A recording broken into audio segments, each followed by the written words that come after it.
In a dark part of town, a woman runs away from two thugs who corner her in a dark alley where she cannot escape. Suddenly, a boy appears behind them and tells them to run, but they only wonder what a child has to do with what is happening here. He should get lost if he knows what's good for him. The boy tells them once again to run away if they don't want to die. That is, they both think that he is just making fun of them or trying to act tough. But still, they need to teach him that he shouldn't mess with grown-up business. As the boy takes off the band-aid that was on his neck, a few ants start to come out of the hole he was covering. That's when the thug's friend is ripped in half, and the blood sprays all over his face. The woman, who seemed to be the one in danger and very vulnerable, is actually an insector who knew that the boy was going to meddle with her meal, so she shows her true self to be done with it. As the thug runs away scared beyond his wits, the boy becomes increasingly engulfed in ants, and the woman calls him by his true name, the black ant. The next day, the bug reapers are fast at work analyzing the murder site, which seemed more like a battlefield. As there are cuts and holes everywhere around the area, with the addition of a yet unidentified lower body of a man. According to their witness, who didn't give them that much information due to his shock, there was a boy that was around the area. The main researcher pulls out a cigarette, and the smoke he unleashes kills a nearby mosquito, showing its pesticidal attributes. The first sighting of the insector was in 2005, as monsters resembling normal insects started appearing in the entire world. Everywhere they go, they cause harm whether to feed or out of enjoyment. But the most disturbing thing about these creatures is that they have seamlessly integrated into society and live among humans without a care. These are the insector. Most people still consider them an urban legend, but they are very real. So if they ever expect someone to be one, they should contact them as soon as possible. Signed, the Bug Reapers. This was a pamphlet read by the class head of a certain classroom. The teacher congratulated her for reading it so well, and he notes that most of them must already know of what happened yesterday in Name and Dawn. But it seems that the police are certain that it's connected to an insector, so they shouldn't hang about after school ends and go straight home. The class head, Choa, is asked by one of her friends, Jean, if she didn't live in Name and Dawn, which she confirms. So she asks her friend to go home together, as she doesn't feel safe walking alone. Two guys start discussing the bug people too, with one asking if he thinks if these things are really real. The other believes it as they have an insect in their class too, this guy Mi-sung who looks like a drone.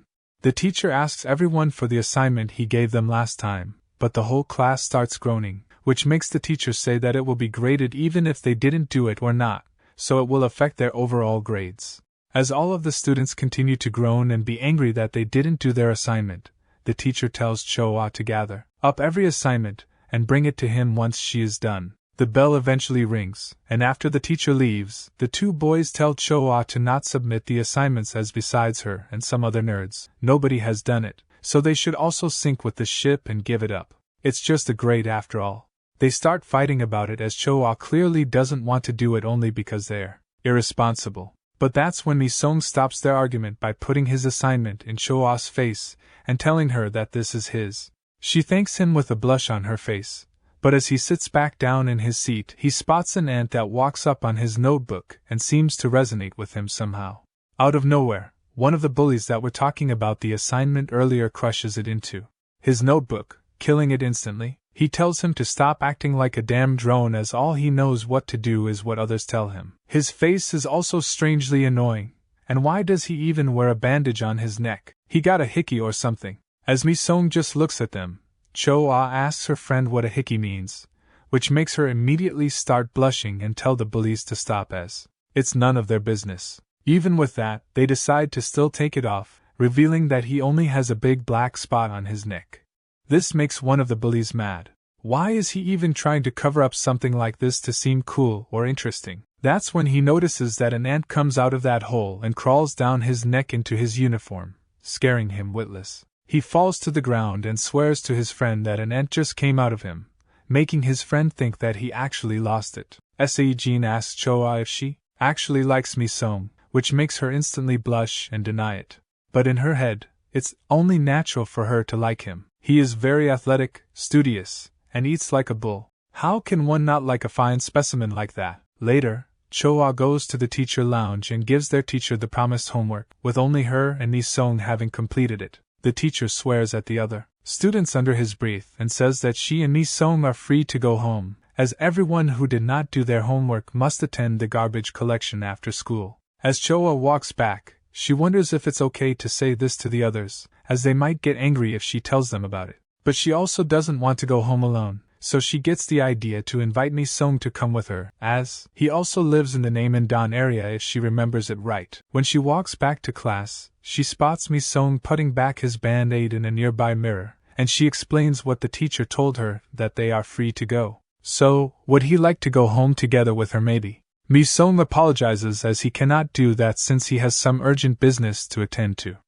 Reluctantly, she lets him go. At the incinerator, the students start to clean up, but the bullies are very mad that they have to stay behind and do something like this. Seijin tells them to just clean up as they will be done quicker. But when someone asks if they will at least get some extra grade credit for it, Cho-ah responds with no. As she is crouching down and sweeping in quite a sad fashion, Seijin asks her why she isn't just going home, but she says that she's actually waiting for her, while also explaining that Mi-sung rejected her invitation, so she has nobody to go home with.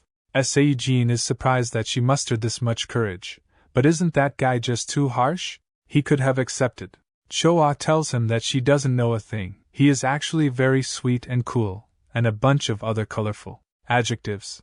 As the others continue their work, the bullies go out behind a building for a smoke break while still talking about Mi-sung and the ant that crawled out of his neck. The bully who saw it promises to mess with him tomorrow, as he has not done, but it seems that he won't be able to, as an insector was waiting for them, eager for their flesh. He instantly kills both of them, with one of the bullies' heads flying directly at a classmate's feet. She immediately starts screaming and running away, while telling everyone to do the same, as there is an insector on the loose. As the insector comes out of his hiding place, he repeats the same words, "I told you." He says them again and again while killing everyone who is not fast enough to dodge his onslaught. But even if the students try to get out of his way, he just seems too fast for them. Seijin is suddenly pulled back by one of the male students who is now in full survival instinct, so it's only natural for him to do something like this. As she falls, she hits her head on a rock. Cho-ah immediately crouches down to her level and tells her to wake up as they have to run away now. Unfortunately for them, the insector is already behind her, repeating the same words. Cho-ah gets up to defend her friend, but that's when the carapace of the insector opens up, and out of it comes the teacher's head, who notes that he told her to leave after school. She is shocked by this, but the teacher is extremely mad as he told her, yet she didn't do it. Now he must silence her for good before his mighty attack can crush her into bits. A fast and dangerous line of ants cuts both of his arms off cleanly, saving Cho-ah's life. When she looks to see who saved her, she sees a person wearing a black suit, almost looking like a hero from the comics. As the black suit hero stands proud, Cho-ah falls into unconsciousness, as all of this is too much for her. But the hero grabs her before she can fall. The teacher asks him why he is killing someone of his own kind, as he knows he is the famous black ant. But does he really fight for the people? This imposing figure seems to actually be Mi-sung. The teacher starts screaming at him as they are at the very top of the food chain thanks to their endless evolution. They have surpassed all other species on this planet. There is no longer a need to protect these insignificant creatures. They are not the bugs.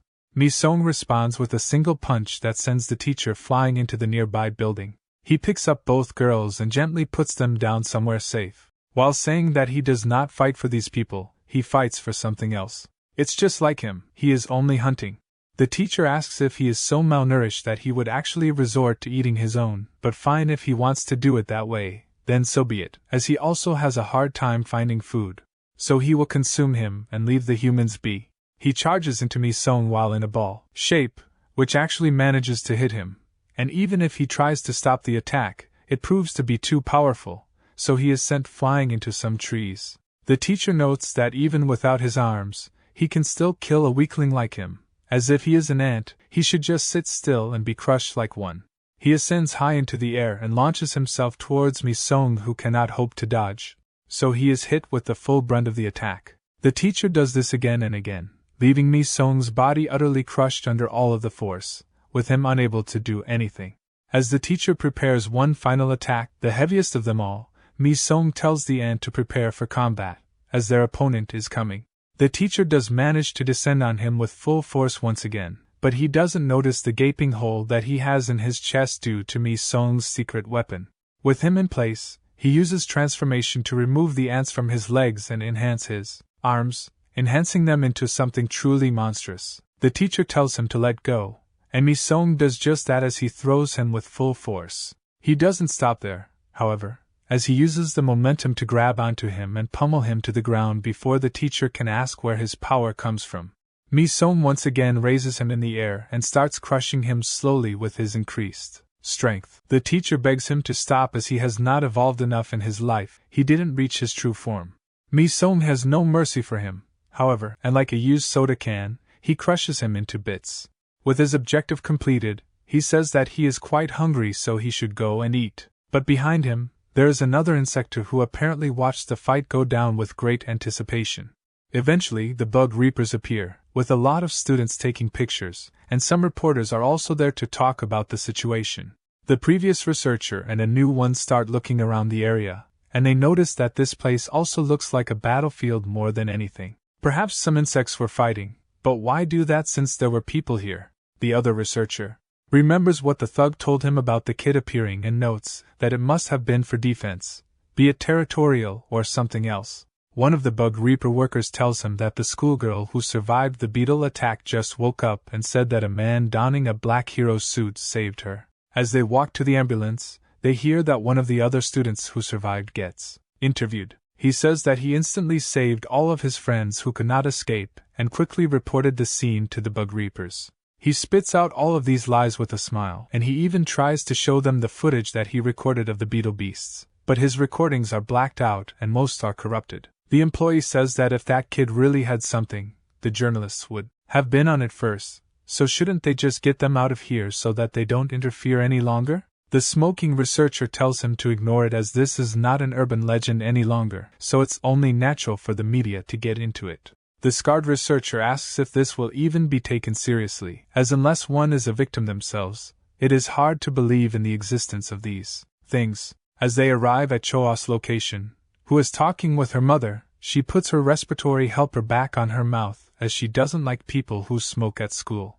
He puts the cigarette out and says that it's actually an insect repellent, but he will stop for her. He asks about the incident. Does she recall anything important? She explains that when that monster that was once their teacher tried to kill them, a black-suited human appeared. The scarred researcher asks why she is calling that thing a human, which she doesn't really know. He just seemed like a human, even if he looked different. She was knocked out afterwards, so she doesn't remember much else, but she knows that the guy who saved them was different. He protected them. The smoker researcher asks if there are any other students besides her that were exempt from doing the cleaning, and she says that there is only one, Mi Song. When he gets home, Mi Song's grandma invites him warmly and tells him to come and eat as she has prepared all of his favorite dishes today. Mi Song looks at all of the food with a certain disgust, and says that he is not hungry today. That's when the grandma notices that he is bruised up and really dirty in some places, so she asks if he's fine. He confirms it while apologizing once again that he cannot taste her cooking, but to her, it doesn't matter so long as he is healthy. She tells him to go into his room and not worry about the food, as she is sure that he needs to relax. But he still feels guilty about it, and says that he will eat it all in the morning. After he goes into his room, the grandma starts to cry as their lively little boy has turned into a monotone person who becomes weirder by the day. As night falls, Mi Song's aunts start carrying pieces of something with them directly to his room, as he has left the window open slightly. While they do that, news about what happened at the high school starts blaring, where people around the area say their piece about the insector. They are a blight on their peaceful lives, and it's very scary that they live among everyone without a care in the world. They should all be exterminated. At once, the ants slowly go back into Mi Song's body as he starts feeling the food that they got for him, and where they got it from, a beetle. The next day, the police start searching an abandoned building as they believe that it's tied to a series of child disappearances. The operation involved 3 people, a captain and 2 geared soldiers. They make it all the way to the 3rd floor, where they move swiftly across the stairs until they hear a bunch of strange sounds, and they stop. The captain slowly moves near a wall, and when he peeks to see what is in the room, they hear the noise. His eyes widen as there are a bunch of cocoons placed here. Outside of this building, 3 people sit in a car, one of them being the smoking researcher leader, one of them a part of the bug leader combat unit. Tae says that this operation is rather boring. Can't they just go there and get rid of everything quickly? The other person from the combat unit, Sam, says that they are both still under review by the government, so it's only natural that the police have priority in this investigation. That's when the captain requests immediate support at the scene over the radio. Tae asks Sam why he is shaking so damn much as he's going to stand outside mostly anyways. The smoking research team leader, Pyo, tells them to not joke around so much and get going already. The policemen inside begin cutting up the cocoons from the ceiling, with one of them feeling that they should have waited for the bug reapers, but the captain insists they get out of here as quickly as possible since their opponent is an insector. As they start opening up the cocoons and allowing the kids to finally breathe, the other policeman is instantly killed through the cocoon opening, as the thing that was hiding in that cocoon was the insector they feared. He asks them to let go of his children now. The other policeman immediately starts shooting in an attempt to cover his captain, but in a second, the insector goes through him. The captain is shocked as this creature is faster than anything he has seen before, and now, it will be his turn to face it. Before the insector can get to him, a single bullet breaks his sprint and almost rips his pointy needle. This amazing shot was taken by Sam, who is very far away and laments having missed the shot as that thing is way too fast. The insector asks what they are doing, as using bullets might put his merchandise in danger. Have they no sense? He charges the captain once again, but this time he is stopped by Tae, who wonders why this scum is talking with such a high tone. The insector is surprised by his sudden presence, so it asks who he is, and as he hits it, Tae says that he is a bug reaper. As he gets thrown into the wall, Pyo tells the captain to leave with the kids as this is their business from now on. The insector gets mad at him as there is no way he will just let that much money leave him, but before he can dash away, Pyo uses his smoke to fully incapacitate his body for a short while. Pyo explains that he will come with them quietly and spit out everything about the children selling and more. The insector removes his needle fully and says that weaklings like them should stay inside as he wasn't looking for them. That damn black ant just isn't showing up. Before they can ask more, the insector unleashes tons of pointy needles at the two.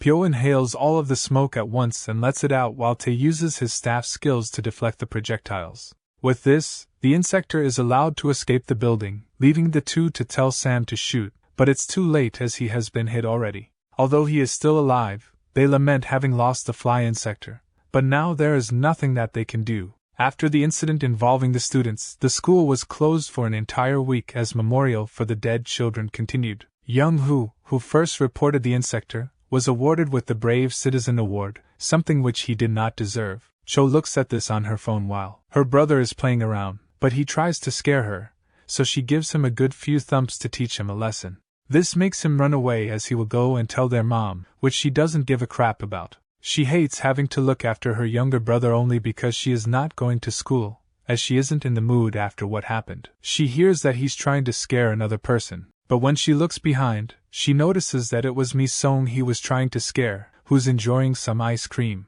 After this, they all start eating some with him as he has bought plenty. But Cho can only think how she revealed his identity to the bug reapers. Maybe it was a bad idea. She asks if something bad happened recently or he was disturbed, but Mi-sung says that everything is fine, which comes as a relief to her. Her brother builds a pyramid out of the ice cream sticks, but that's when he notices a ball and goes to play soccer with the other child that is there. Mi-sung begins to bite his ice cream stick even harder as he looks at them, making Cho wonder if he didn't have enough already. Suddenly, the kids lose the ball, so they both start going after it together through a small rupture in the fence, while Cho tells her brother to get back here, but he doesn't listen. Mi-sung says that he will go after him, which Cho tries to refuse, but he does so anyway. As he gets through the small rupture in the fence, he spots the other kid with a familiar mask who asks him what he's doing while giving him a knowing glare. Cho's brother eventually makes it back to her and explains that her friend told him to go back to her and wait. Mi-sung tells the kid to sit still, but he says that he shouldn't be aggressive as they are both hunters. However, when he was about to score his next meal, he decided to ruin it for him. He was already in a pretty bad mood because of some bug reaper bastards, but this just takes the cake. He will let him go since he seems like a complete.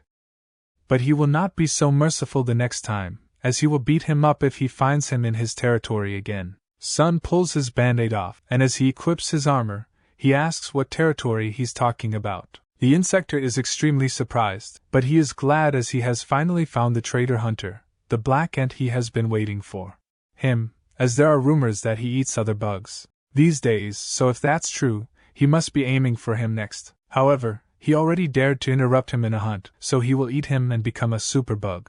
The insector transforms into his original form and immediately strikes Mi-sung, who just regenerates back his armor. The insector is not done, however, as he keeps moving at lightning-fast speeds while mocking him for daring to fight someone as mighty as him. Mi-sung just scratches his head, and with one "shut up," he puts the insector into the ground with a single punch, his patience having run out a long time ago. Eventually, Mi-sung gets out of the wooden clearing and notes that he found the ball and took it back home to its owner. Choa's brother asks if he can eat more ice cream as it seems to be too much for just one person. Choa finds his attitude rude, but Mi-sung smiles and says that he can have it all, something which surprised her, as she has never seen him smile. She asks once again if they can have all of this, and he confirms it again as he is very full now. In the wooden clearing, the insector's body lies desecrated as the ants eat him slowly but surely. After their sudden vacation is done, the students go back to school like nothing ever happened, with most just chatting about what they did with the week they had and a myriad of other things, nobody thinking about the insector and how they are everywhere. When Choa gets to her class, she notices that her class 3, is closed for the time being, and each student that remains was transferred to another class. She wanted to at least respect their passing and hand some flowers over, but it seems that she can't, and with this, she is not the class president any longer. When she gets to her new class 5, she looks at her conversation with Sae Jean, which is one-sided as she hasn't responded to any of her messages, the reason unknown to Choa. She closes her phone and is quite mad that she still ended up in class with that smiley bastard who is recognized as a hero for no reason. Some students that were already in this class ask him what really happened, as they all know he didn't save any of his friends. He explains that if he hadn't been swift, he would have certainly passed away as the teacher punches were like boulders. Choa gnarls in his direction as he explains, but a female student near them hiccups one time and then gets up to face them. She swiftly walks up to So Young and kicks him right in his family jewels, shattering them completely. So Young asks what is wrong with her, but the student, Lee Yi-jin, says that they are way too loud and they need to be taught a lesson in order for them to shut up. The other student that was acting cool with So Young immediately turns into an order-receiving soldier, as he does not want to mess with the famous Yi-jin. He gets out of her way immediately, with Choa admiring what she did and how confident she is in herself. Before she can walk out of the classroom completely, however, she meets face to face with Mi-sung, who just looks at her before moving beside her to get into the classroom. As he enters the classroom, Choa invites him to sit next to her, and he does just that. But as he does it, she explains that Yi-jin is really cool. She actually managed to shut So Young up by kicking him into a world of pain. Apparently, she is also a real deal in this classroom as she keeps yapping about the new class and so on. Mi-sung just opens up a bag of chips and starts eating it before class starts to appease some of his hunger. After the class finishes halfway, Mi-sung tries his best to study, but his stomach just keeps growling, which is quite audible. Choa invites him to join her for lunch later, as he seems quite hungry. He agrees, but as the teacher explains what will and will not be on the test, Mi-sung suddenly feels the presence of another insector, which hits him like a truck as all of his senses tingle. After class inevitably ends, before Choa can even ask him to get going, he sprints out of the classroom, making her think that he really is hungry. Mi-sung immediately jumps the school fence and starts running like his life depends on it, while the two bug reapers, Tae and Pyo, discuss whether or not that insector is still alive or captured by someone else. Pyo suggests that perhaps he is dead, as it seems that there are other beings that are hunting the insector for one reason or another. As they turn the corner, Mi-sung bumps shoulders with Pyo, making Tae scream at him to respect his elders, so he should at least apologize. But Mi-sung does not stop running. Pyo tells him to let it go, and as that kid is probably just hurrying along somewhere important, but Tae still feels the need to scold him. They both arrive in the teacher's office where they pulled Choa out of her class, and Pyo explains that they are here to interview the student who went home when the school cleaning was happening. Choa is surprised to see the smoking bug-repellent guy again but says that the student they are looking for just bolted home just moments ago. Perhaps he was really hungry. Tae believes that it was that rude student who bumped into them earlier, but with their business done, Pyo hands over a business card and says that she should pass this on to her friend whenever she has the chance to. With that, they decide to go visit Sam at the hospital while Choa just looks at the card, which has a few words of information and a phone number below. A bunch of roads deep inside of some long-forgotten tunnels, the insector that Mi-sung had felt waits patiently, and sure enough, he arrives ready to brawl in his full ant suit. The insector slowly descends from his waiting spot and beckons him to come forward, clearly challenging him to a fight.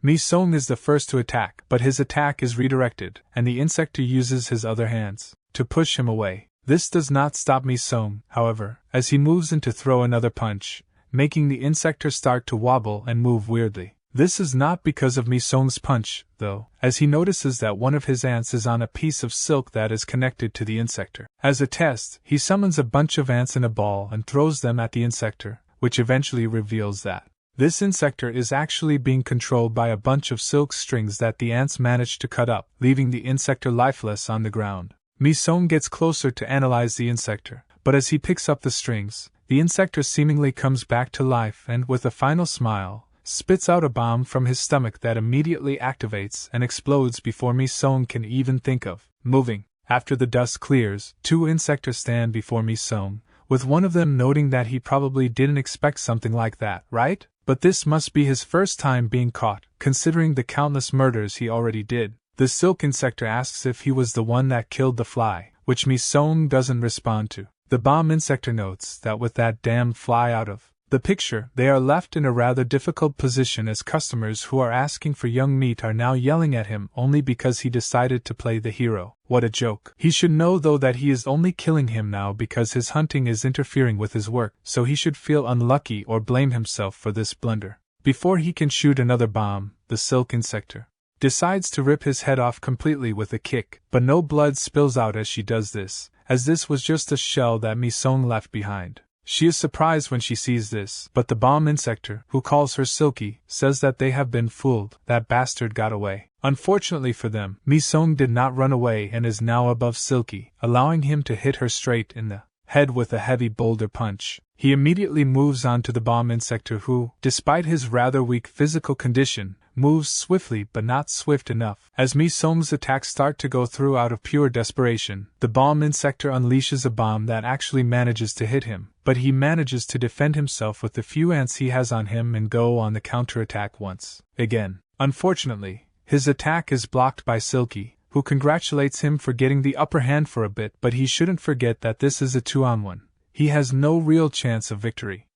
She keeps him tightly in place as she spins into the air, resulting in a deadly set of kicks that sends Mi-sung flying but also deplete all stamina that he has left, leaving him defenseless. The bomb insector points his weapon directly at his head and prepares to destroy his entire upper half, but Mi-sung has not given up and tells the ants that were in the suit to move, even if they are swift. The bomb insector is prepared to unleash the attack and says that his hunt is finally over. A large explosion occurs, but this happens above them on one of the roads as the bomb insector's weapon was redirected by Tae, who notes that he has to pay the fine for damaging that road with leaves or whatever insector pay for. The bomb insector moves out of the way, and from behind them, Pyo says that they actually dared to gather openly like this and start breaking things. This is just crossing the line at this point. Or is it perhaps that they think that humans are weaklings? Something like this shouldn't happen. These damn pests, they should just all die. Seeing that the situation has become like this, the bomb insector pulls out a bomb out of his weapon, which surprises both Tae and Pyo, but, after he throws it, it's shown that it was just a smoke bomb, allowing him and Silky to get away safely.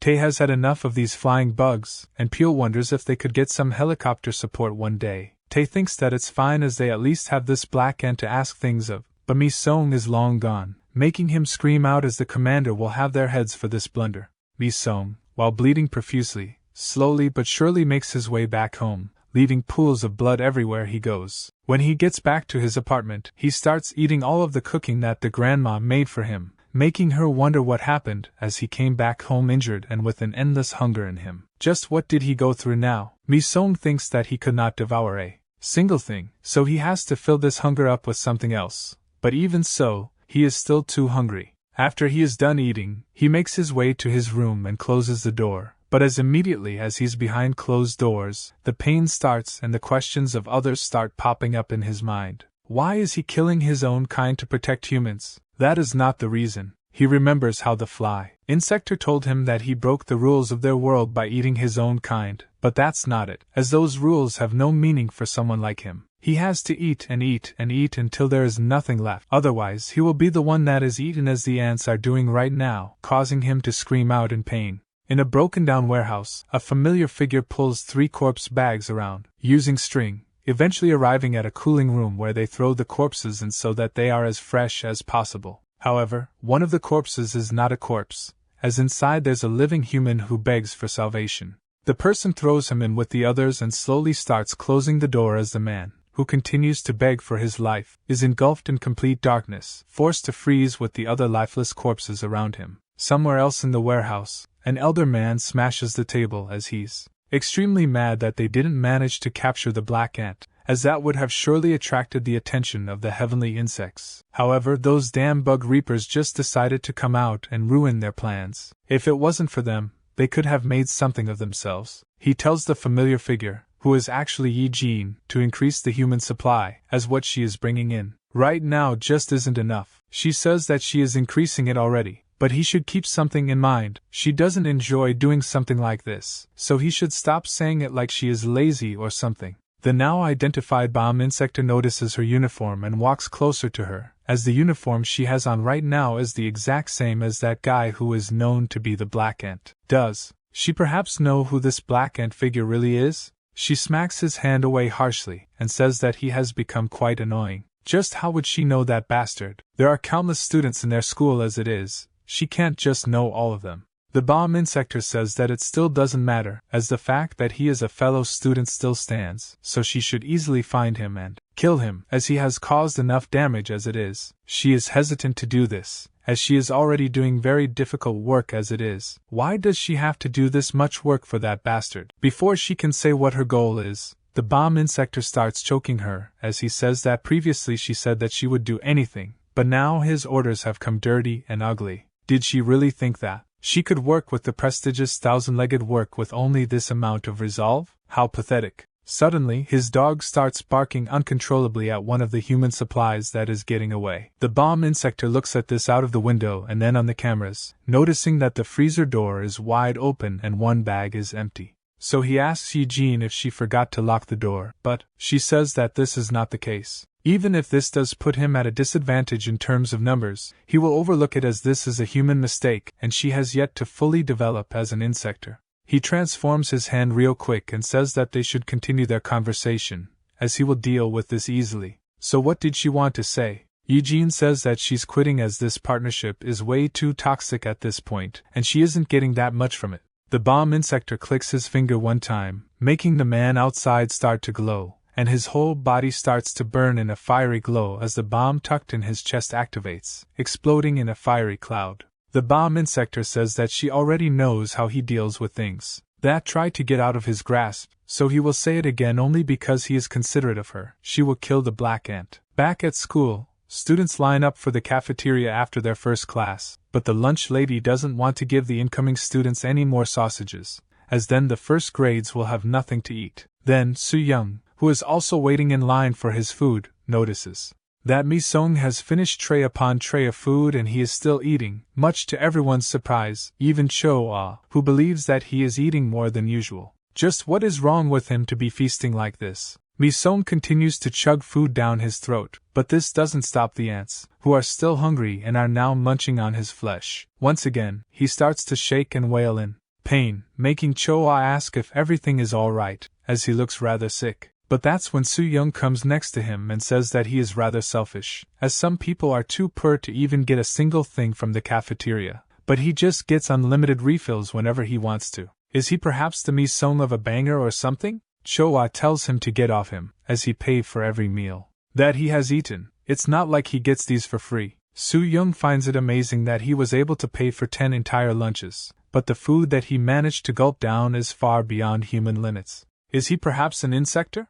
This makes the once chatty cafeteria hall fall silent until Cho-ah starts screaming at Soo-young for being a jackass, but this also attracts Eugene's attention. Cho-ah and Soo-young continue fighting about Mi-sung, as he feels that he is certainly hiding something, since he wasn't there on the cleanup day. They fight and fight until an ant bites deep into Mi-sung's succulent flesh, and his whole world starts to turn upside down, as Soo-young starts screaming that he is a suspicious bastard. Suddenly Mi-sung grabs him by his jaw and pulls him high in the air, but he finds the humanity in him to throw him away into another student and run away, as he can't control himself any longer. Yi-jin takes note of this while Soo-young sits defeated with food on his head, as Mi-sung walks up the stairs, his hunger increasing more and more, and the ants, who were once docile, start coming out of him as he has lost control over them. They come out of him and take control of his entire being, while Yi-jin, who also climbed up the school, notes that it seems that he likes to advertise that he is the black ant in front of other insector. She apologizes as she has no ill will towards him. She couldn't care less that he eats other insector, but she has her reasons as she completes her transformation. Mi-sung notices an insector in front of his rage-filled eyes, so he rushes in to take a bite as that is the only thing that can appease his hunger. Yi-jin instantly summons a bunch of silk and blocks his incoming attack. Will this fight finally reveal Mi-sung's true identity to everyone else? As Mi-sung has passed out, he dreams of his insides where 4 large ants are holding him in place while another comes to take his head. He asks them how much blood do they want, how much slaughter must he do to appease them. Has he not done enough already? The ant slowly makes its way to his head, and before eating him, it says that it's not nearly enough. That's when a red ant comes to his rescue, and much to his surprise slaughters every single ant that stood in his way as it is much bigger than them. He can only wonder what this is about as he wakes up in his bed, his hunger and pain seemingly subsided. He gets out of bed but doesn't remember a single thing about what happened on the roof. Did the ants manage to kill that girl, Yi-jin? His grandma says that he is finally awake. He should eat something to reinvigorate himself, but Mi-sung refuses as he is quite full. The grandma wonders why that is. Did he perhaps catch any bugs? He doesn't remember anything of the sort, so he asks how he got back home. She explains that a tall girl carried him here, the one with yellow hair. She brought him here while she was all covered in blood, but she was rather suspicious. Is she of the same species as he is? Mi-sung says that they are just in the same class while wondering why the ants calmed down as if they hadn't eaten her. Just what appeased their hunger? Suddenly, he feels another insector signal, this time from someone else. Someone is calling out for him. The bomb insector and Yi-jin sit in a calm and unpopulated field with the bomb insector saying that she made his job even more difficult. She says that she tried her best, but the bomb insector says that if she did, she should have killed him and be done with it, but she didn't. She gets mad at this as she can see the amount of injuries that she has. If he really wants him dead, then he can go ahead and fight him. That guy is no normal insector. The bomb insector's eyes turn vicious as he feels me, who is hiding under the train bridge, only visible after the train passes. They both start to transform as the bomb insector tells her to not be a disappointment now, but she tells him to shut up and do his job. She rushes into Mi-sung with a kick, but he easily blocks it, and creates a mighty punch that hits her right in the stomach and manages to break some of her carapace armor. She feels that he has gotten stronger, but instead of finishing her off, Mi-sung decides to ignore her as his target is the guy behind her. But he says that the bomb bastard will run away if they continue to fight. The bomb insector calls her a useless weakling, but even with this, Yi-jin grabs Mi-sung's leg and tells him that even if he thinks that way, ignoring her like this is too damn ugly. If she can't catch him, then how could she ever achieve her goal of taking revenge on the celestial insects? How can she possibly do that? The bomb insector calls her a useless thing that is crawling on the floor like a true bug, but now she can be disposed of without any remorse. Yi-jin asks him to stop as they had a deal, but the bomb insector says that she doesn't know a thing. Did she really think that he would help with her revenge? Who in their right mind would dare to rebel against the celestial insects after everything was done? He was planning on giving her to them just as she deserves. Yi-jin damns him for all that he's worth as she has endured gruesome things because of him, but now she will be put down by him like a sick dog. The bomb insector thinks that the end for worthless beings is pointless struggle, but she should be happy as she won't go out alone if she keeps holding on to that leg. That is before he can fully activate the bomb inside of her. Mi-sung moves swiftly to get out of his line of sight and attempt a sneak attack, but that's when a bomb near Yi-jin blows up, making the bomb insector laugh as he has filled this whole damn field with landmines. He has no chance of getting to him, as he will only die a pointless death. Mi-sung summons everything in him to get even more speed, more and more. He starts to turn blood red just like the ant that rescued him in his dream, redder and redder until not even the bombs can catch up to him.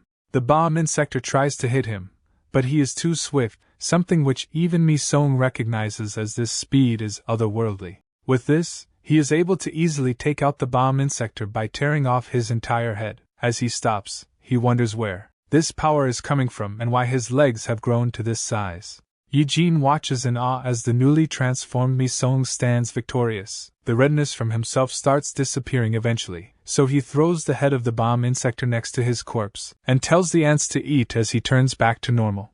As ants started devouring the bomb insector, she notices Mi-sung approaching her. He stares deep into her soul. She prepares for the worst, but he lets her go. He just walks past her. This makes her mad, so she tells him to stop as she has something to ask him. Why did he save her? Does he have a plan or something? Is he also fighting against the celestial insects? That must be it, right? If that is the case, she wants to join. Mi-sung interrupts her and asks a question of his own. What happened on the roof of the school when he went berserk? She is surprised that he really doesn't remember a single thing, as she thought that he would.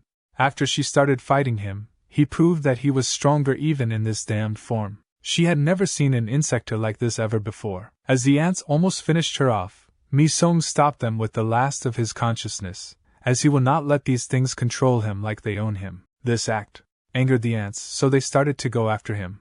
But that's when Eugene jumped into action and stopped them from striking him. But why would he even harm himself like this? Does this monstrous side of himself have a will? That's when one larger ant started to glow in his exposed heart, which made him scream out and dispel all of the ants away before falling to the ground. She was surprised by all of this, as she had never seen anything similar in the entire time she has been an insector. But this made her think for a long while. Does she kill him, or should she sell him and make some decent cash? That's when she had a thought that perhaps he is the hidden card that can completely annihilate the celestial insects. That is why she carried him all the way to his house. But from now on, he should think carefully about his next move. He has become the target of the celestial insects, and since this bomb bastard is dead, the supply of humans in this area will decrease. So, they have little time before they start digging deeper into what happens. When that happens, can he confidently say that he will be the only target? His family, his friends, even humans who so much as dared to brush shoulders with him will be targeted. Everything he knows and likes will be hunted down. However, she can help him. If they fight together, they might actually be able to win against them. Mi-sung asks her to help him. He doesn't really care about those things at all. No matter who or what it is, he will devour it, not leaving a trace behind. He suddenly grabs the Eugene in and starts filling her mouth with ants, which makes her let out a blood-curdling scream. The next day, as school starts, the teacher in Mi-sung's class starts taking attendance. He continues to call out people, but he eventually gets to Eugene, who does not answer as she is not here. The teacher is quite confused by this, as she is not the type of person to just miss a day, even if she does skip classes. So he asked if anyone have his contact number, in order to see what happened. Soo-young's friend says that the strange girl has no friends, which makes Soo-young laugh and say that he heard there was a strange incident at Naemunchin yesterday. His friend says that it must be her, as he has seen her over there a few times. If they report this, they will certainly become big shots. Eugene suddenly appears and tells them to stop speaking ridiculous things, but they should come to her after school ends as she has something that she has to talk with them privately. This makes the two smiley dumbass not smile anymore. She confirms to the teacher that she is here, and Mi-sung thinks about only one thing as she does so: the celestial insects. At the site of their previous battle, a bunch of bug reapers are gathered with them, only finding a prosthetic leg among the battle site, which makes them think that it's probably the insector that their leader talked about, a bombardier beetle, as nothing else could have caused so many explosions. After shaking it a bit, they find something in the prosthetic leg, a small sealable package with a strange thing inside of it. Suddenly, a large man appears and looks directly in the direction of the prosthetic leg, with one of the bug reaper researchers trying to stop him from entering. This makes the man holding the package look at him, but another bug reaper comes next to the intruder and tells him to go away, as this area is too dangerous for normal people like him. Not liking the bug repellent that was put right next to his head, the man removes the bug reaper's hand in one fell swoop, making him scream and reveal that he is actually an insector. The bug reapers that are there immediately get ready for battle, and they also try to report to their headquarters that an insector appeared. But in an instant the insector punches them like they are butter, leaving only the bug reaper that had the sample. He screams at the top of his lungs, but he cannot hope to win against this insector. After he has done butchering them, he calls someone and says that the sample has been secured. The man over the phone asks if there were any incidents, but he says that everything is fine while looking at what the package contains, a certain type of bug. As class continues, Yijin uses a small amount of her power to throw something to Mi-sung, which goes past Cho-ah as well, who notices it. Sun catches it, and it's revealed that it's only a note asking him to come through the back door after class. He does just that, and they meet behind the school where Yijin says that this would be the first time they actually talked at school, which feels kind of awkward because it's so normal. Mi-sung asks what she wants from him, which makes her sigh, as he probably already knows, and this time he can't pretend that he doesn't remember. She thought that she was really going to die from what he did back when he grabbed her by her jaw and poured ants into her mouth. She passed out, but when she woke up, she started puking out something, the bomb that she had inside of her destroyed by the ants. The simple fact that he decided to spare her and just left means that he will accept her request for cooperation, isn't that right? Mi-sung doesn't know what she's talking about, as she seems to be mistaken about something. He didn't save her out of the kindness of his heart. She is just emergency food, ready to be eaten whenever he runs out of targets. She feels kind of gross after he said that, as it is rather extreme, but really he should think about things carefully. Did he just forget what she said? He is now officially the target of other insector. In essence, all insector have a single shared purpose: to drive humans out from the top of the food chain and become the true apex predators. To achieve this, they are growing in size, and are adapting to anything that gets in their way. Even so, Mi-sung really has no interest, as it doesn't seem all that important to him. Cho-ah looks at the two of them having a pretty active talk, and she feels kind of jealous, as she didn't expect those two to actually become friends. She doesn't feel any connection between them. That's when she notices two boys looking at the news on their phone, where it is shown that a new insector fighting suit has been made and it looks very cool to them. In that facility, Tae is getting suited up in the suit while Pyo and Sam watch. Pyo asks how it is, which he confirms that it isn't bad, but does he really have to wear a thing like this? Pyo explains that very recently they lost 4 members in an accident. He doesn't want the same thing to happen to his team members, so if he can increase their survival rate by at least 10%, that would be plenty. Even he might take one and wear it if it works well enough. The leading Bug Reaper Science and Technology Department leader, simply named Doctor, says that they will see if that is possible for someone of his stature. With the preparations done, they will now conduct a physical test, which Tae doesn't feel so good about as he doesn't have a weapon. But tells him to use the built-in dagger that is positioned in his right arm, but he should be ready now as they will let the insector in.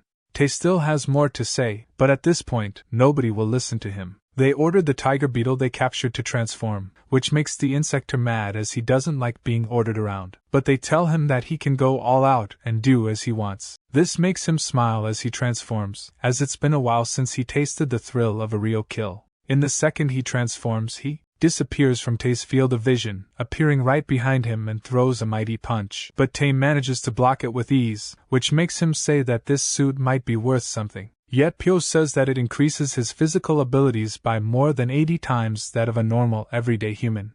As the insector dashes away once again, Doctor tells him to be cautious, as that thing can reach a speed of 300 km per hour or 186 miles. The insector attacks him once again, but this time he is prepared, so he manages to cut him a bit with the blade and kick him with his superhuman force. Even though he has just been injured, the insector smiles as this is extremely fun for him. Unfortunately for Tae, his left arm broke because it was hit 2 times, which they note that this must be the suit's limit currently, but the doctor can't help but wonder if it can withstand even more. In an instant, the insector jumps on him and starts choking him out on the ground, but that's when the suit unleashes a large quantity of volts into the insector. Doctor explains that once he has received some real damage, a current of 100,000 volts will go to the insector he is currently facing, which makes Tae wonder why he told him only now. With this, the test is completed, so they pull the insector away from him and send him back to his cell, as captured inspectors are valuable for their organization.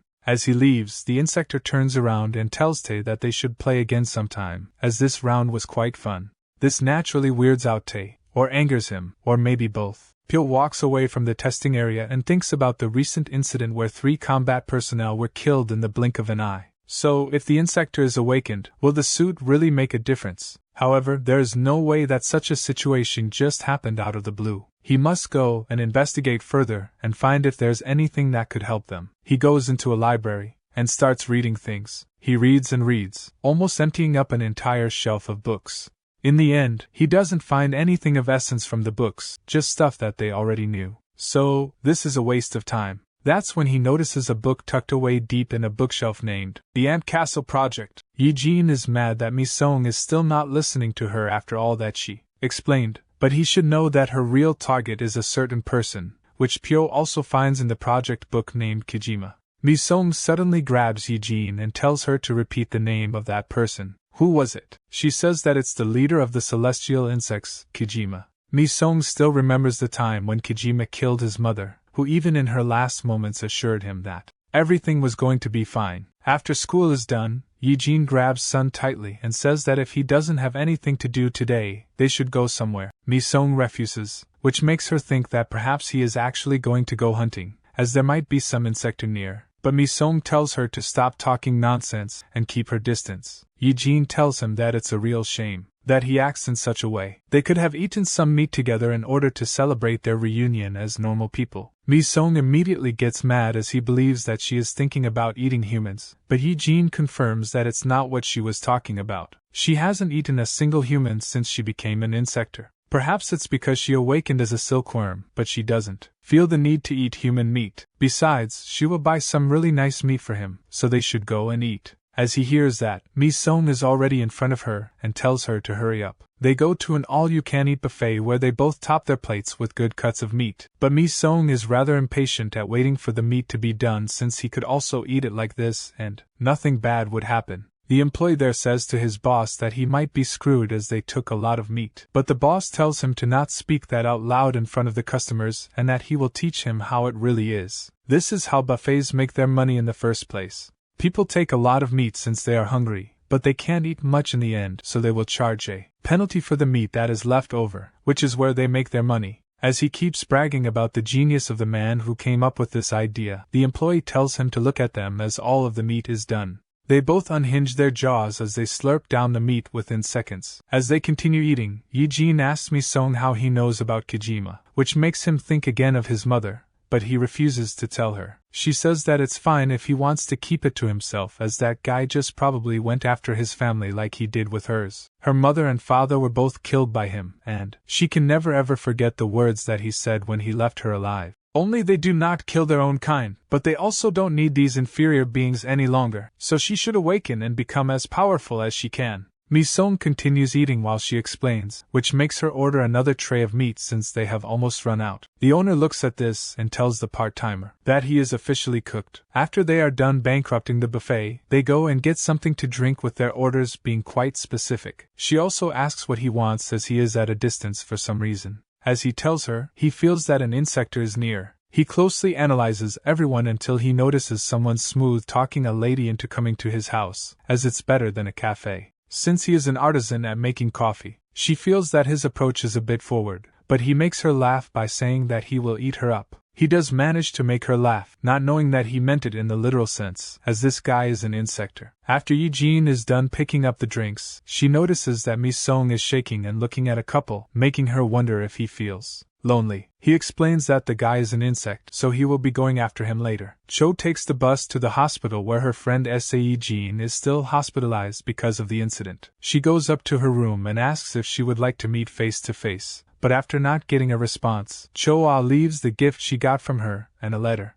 As she walks away from her door, she notices two people arguing, a man who asks how he dared to shave the head of a child that was about to debut, and a doctor who says that if they did not take action right then and there, she would have been in danger. This makes Cho remember that Yi-jin was very excited that she passed her audition to become an idol.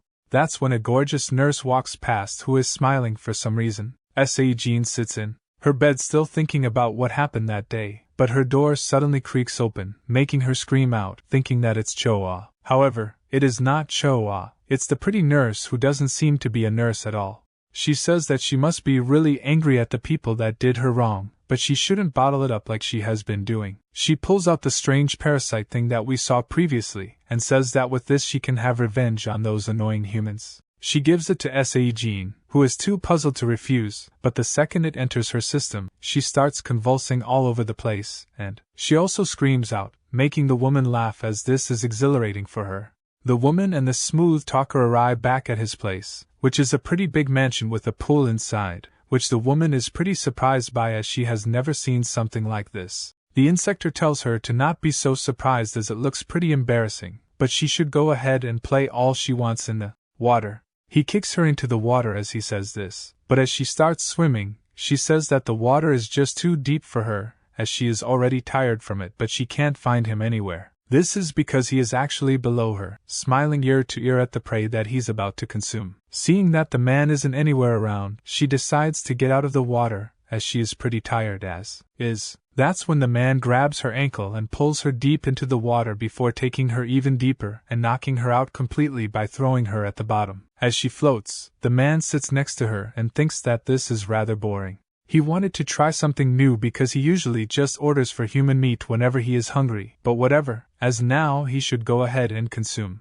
her before she decides to wake up. As he unhinges his jaw, he notices something very strange, a black figure that is changing shape right outside his window, which is also giving him an all-knowing look. After Mi-sung transforms completely, he punches through the glass without any remorse before the insector can even react. Mi-sung rushes him with a deadly drop kick that sends the insector flying into the wall. This isn't enough to stop him, however, so he rushes back in and punches Mi-sung, something which sends Mi-sung back a bit as he flies through the air. Yi-jin uses a silk technique in order to completely engulf the insector and catch him in a cocoon of silk. She also pulls out the harmless woman out of the water who did not suffer any serious injuries. Yi-jin notes that it was a good thing they decided to follow after them, otherwise she might have been minced meat by now. The insector is very mad with them and asks what kind of bastards dare to disturb someone else's meal like this. They both get in front of him, and he asks if they can even handle the consequences of attacking him. Do they even know who he is? Mi-sung doesn't care as he will consume him nonetheless. Yi-jin tells him to stop as if they capture him, he might prove to be useful to them, even if he does seem like a bastard. The insector finally gets who he is. He is that black ant fellow who hunts his own race. Only he naturally heard the rumors about him, but he seems to be more troublesome than advertised. However, he is going to devour him and his little fairy friend. As he starts to transform, Yi-jin tells him to not even try it as he can't hope to get out of his restraints now. But unfortunately for her, he starts doing just that as they have severely underestimated him. The two have seconds to move out of the way as the insector unleashes a myriad of scorching hot blades that even manage to hit them but not at full speed, which reduces the damage they take. After the blades are done flying about and the insector has made some distance between them, he explains that they shouldn't have been so confident just because they hunted down some small fries. As they cannot hope to defeat him, a member of the heavenly insect, their arrogance will be their undoing. This is Zagana, a pond skater insect. He beckons them forward as he wants to see what they are capable of. So they both jump at him while unleashing their techniques. But Zagana smoothly blocks them and uses his twin sword technique to slash both of them in a heartbeat, showing just how much power the heavenly insect group has as Sun falls from the air because of the attack that pierces him. Zagana prepares to unleash another attack in order to finish him off, but Yi-jin arrives just in time to get Mi-sung out of the way. After she lands, she wonders how he can get this much speed, but seeing that he is able to stand on water, it's probably his ability. If they go anywhere near the water, it will be a kill zone as he is very swift there. She thinks that all of the heavenly insect members are very strong, even among other insector, but she never thought that it would be to this extent. As she thinks, Mi-sung just decides to go in once again while telling her to lay some silk thread on the surface of the water. She doesn't know what is going on in his dumb head, but she does this nonetheless. Mi-sung charges in with even faster speeds as he wants to manifest that red power once again. He needs to in order to win this fight. As he approaches Zagana, he cuts one of his antennas off, making Mi-sung think that he needs to get rid of his dual swords as these things are the main issue in this fight. They continue to trade blows with Mi-sung becoming progressively redder and redder as the fights go on, with his punches also becoming more deadly. However, as he tries to go for another punch since Zagana is now defenseless, his face is suddenly revealed as his face armor is cut in half. It seems that the swords that were in his back aren't just for decoration, as he put his other swords on his legs and is now pulling out the swords from his back, revealing his true fighting form. With his newfound speeds, he unleashes a powerful attack on Mi-sung in the blink of an eye, which makes him bleed. Zagana then notices that there is thread all over his swords, something which he did not notice. But even so, she is too arrogant with her movements, as she cannot hope to injure him enough. She uses all of her power in order to cut his head off, but his armor is just too strong, so he smiles as he strikes the water below him, creating an attack that pierces through Eugene with ease. She starts screaming from the pain, and Zagana, thinking that he needs to end her existence in a flashy fashion, throws one of his swords in the air, which will definitely hit her. However, before it can do that, Mi-sung moves swiftly and grabs the sword, allowing him to pierce the arrogant Zagana with his own blade. He tries to hit Mi-sung with his remaining sword, but he defends himself with all that he can while sending ants through the sword, which go and eat Zagana's insides slowly, making him scream out in pain. Before he can fully kill him, the bug insector from before comes around and stuck Mi-sung straight in the face, sending him flying towards a wall. He notices that they actually managed to defeat this dumbass, so he throws an invitation card near Mi-sung, as strong people are always welcome. This card is for a certain club named Six Shot, a place only for the strong and vicious in a dark alley where nobody dares to go into without a good reason. Eugene approaches a fat boy who signed up for a dating app that she is also a part of. He says that they should go ahead and start their date, maybe go somewhere to eat first, but that's when she suddenly approaches him and says that she wants a kiss, which he happily accepts but thinks it's rather straightforward, not that he minds. Suddenly his insides start to be churned out, and his whole body becomes brittle and skinny as Eugene has eaten him up from the inside using her newfound abilities. The pretty woman comes around and hugs her, asking how her first taste of human flesh is as she licks her lips. She smiles as it certainly was very delicious. In a random train, people are traveling just like usual, with most looking at their phones, while others just zone out, waiting to arrive at their destination. But suddenly, a man starts talking to himself out loud, apologizing to someone or something as if it's hungry, but he doesn't know how to feed it. That's when he gets the directive to consume, and a large tentacle mouth comes out of his mouth, and starts consuming anyone that stands in front of him. In such an enclosed space, it was easy for him to kill all of them. But now he has enough food to feed the thing that was commanding him. As Choa walks to school in the morning, she notices Mi-sung, so she moves a bit faster to catch up to him. But when she finally does, she notices that he is all beaten up and pretty swollen, leaving her quite puzzled. When they walk into school, she asks how he got so many injuries, with him explaining that he just had a fight that he won, but he also lost, if that makes sense.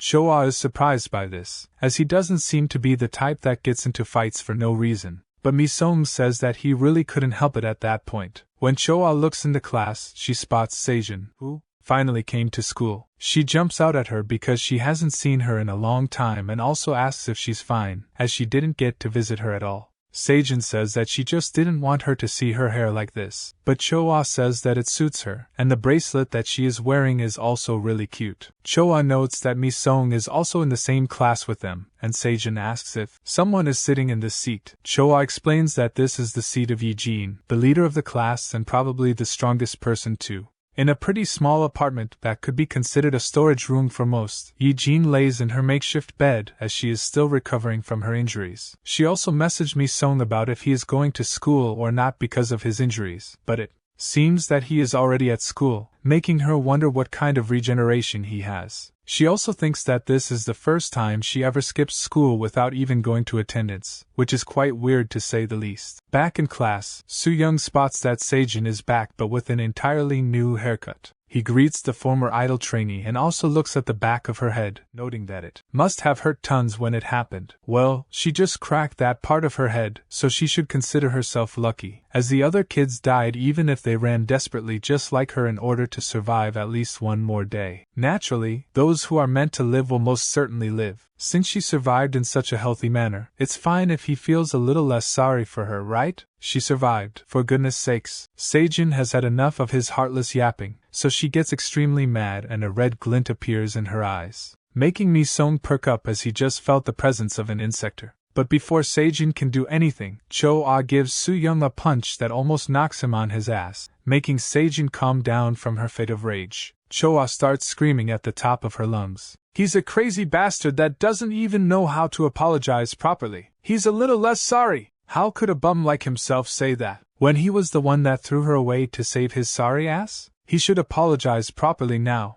With a rather calm expression, Soo-young apologizes to the both of them, but as he walks away, he notes that everyone is giving him a hard time because of what happened, but they will soon find out that they messed with the wrong person. Mi-sung continues feeling this familiar yet unfamiliar energy. It is unstable because it resembles an insector, but it really isn't, and he also knows where it's coming from, Sejin. In the same train where the possessed man started eating all of the passengers, it seems that he ate enough to not even resemble a human anymore. Two bug reapers come to clean the place out, younger brother Ko and older brother Ro, who are both disgusted by what they see. Ro wonders if this guy is similar to the insects that were in Sangshan, but Ko says that this larva-like thing and those guys are very different. Even so, Ro says that it's better to take this guy in back to the headquarters, as that old man would surely be very happy about it since he will have a new toy to play with. The larvae insector starts screeching and charges into Ro, but Ko manages to catch it with his knife and starts shooting it with his shotgun. But as Ro tells him to keep the damage to a minimum, he gets slapped away by the insector, who uses its tail to throw him into a window. Naturally, Ko is worried for his brother, but he forgets about that worry once the insector chooses to try and whip him out of the way too.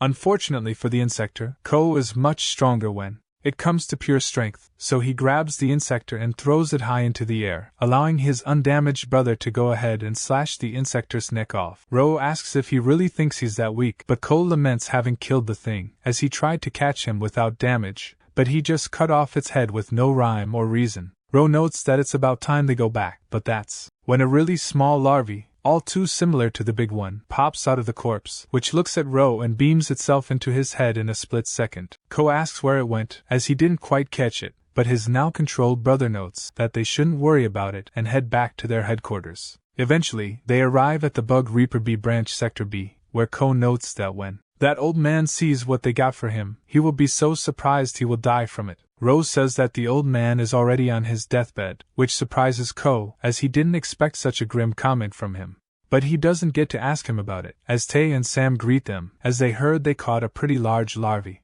Unfortunately for them though, they caught something much faster and were the first. Ko notes that if they hadn't stopped on the way, they would have been in here first, but Tae says that it's their fault since they stopped during working hours. Also, why is the packaging torn? Did they perhaps try to carry it together because it was too heavy? They actually caught theirs in almost perfect conditions except the burnt parts, but this only shows the difference between them without saying a word. But Sam thinks that he's just being moody again. In the autopsy room, the old man gets the news that the Roko brothers captured another creature of the same type, which comes as a surprise for him. Just why are these creatures everywhere? From this one, he manages to pull the parasite out before it can switch hosts. At school, the bell eventually rings, and everyone gets up to go home, but Cho-ah invites Sejin to an eating spot as they haven't been to one in a long time. She agrees, and they eventually find a spot that suits their needs, but Sejin is quite confused by Mi-sung's presence. Are they dating or something? Mi-sung tells her to mind her own business, and Cho-ah becomes flustered as he was just hungry. They start staring down at each other, creating an atmosphere that even Cho-ah can feel as it's quite tense. After the meat is eventually done, they start eating, and after having a nice meal, they get some drinks and start walking around town while Sejin and Cho-ah talk about various things, looking like nothing ever happened and life has just gone back to normal. However, when Sejin gets a phone notification, her entire mood changes, and she says that the teacher called her back to school. But Cho-ah says that it's fine as she had a lot of fun hanging out. They say their goodbyes to each other, but Mi-sung just looks at her, knowing full well how dangerous she has become. As they walk back home, Cho-ah notes that Sejin is much cheerier than before, so they should do this again tomorrow to cheer her up even more. Mi-sung agrees, but that's when Cho-ah remembers that she forgot to give Sejin the history handout that they were supposed to turn in tomorrow, so she should go ahead and bring it to her. She tries to leave, but Mi-sung suddenly grabs her arm and says that she shouldn't go. Seijin naturally isn't going back to school as she was actually messaged by her next victim, who doesn't know that he will become her meal. Mi Song tells Choa that she was just discharged from the hospital, so he assured that the teacher will understand and make an exception for her. They should just go home together. Choa, with a deep blush on her face, agrees. While walking home, Soo Young and his friend notice that Seijin is getting in the car of some man. Soo Young tells his friend that he is too pure for this world, and in the first place, that girl doesn't have a dad, never had one. But this sight gave him all of the information that he needed to know. She screwed up bad. When night arrives, Yijin decides to go out to town as she wants to try out the club that she and Mi Song got invited to. But maybe she didn't think things through, as clubs usually check people's IDs, right? She eventually arrives at the six-shot club, but she thinks that she won't ever be able to enter as the line extends out to the road. Just what are people waiting for? She starts messaging Mi Song to come, so he is currently unavailable. She laments having to leave only because of Mi Song's stupid gut, but that's when a man asks her if this is her first time here, a man that she recognizes all too well. He notes that her voice is quite similar. Have they seen each other somewhere else before? But he would have remembered her though. Naturally, this is Zagana, or his human name Park. Because of this, Yijin thinks that she is extremely screwed right now. Without much thinking, Zagana invites her inside, and even if she tries to refuse him, he insists and insists until eventually he gets her inside, where everyone appears to be having a good time and there are tons of sparkling lights, something which attracts her greatly. Zagana asks what she thinks of this place, but she is too busy trying to touch the light sources because she is a moth after all, and moths are very attracted to light. But even if she wants to grab all of the lights, she knows that this isn't the time to be doing that, so she returns back to normal and says that the atmosphere around this place is quite nice, much better than most clubs. Zagana says that it's easy for the atmosphere to come to life in these kinds of places as people are here to have fun and forget about their worries. Yijin does like the constant lights in the atmosphere, but this is only a superficial place. To get more information about the insector, she needs to go all out and show him that card. She pulls it out of her jacket and notes that she was actually invited to this place, which makes Zagana's eyes glow red as she is a guest, but not from this side, from the other side. So they should go ahead and enjoy their time properly, not like these humans do. They start walking down and eventually arrive in a corridor where a gigantic elevator is. Yijin asks why it's so large, and Zagana explains that this place is only for VIPs, so it should accommodate any and all types of insector, be it small or large. Yijin notes that it's certainly a VIP place, as this elevator might be bigger than her room.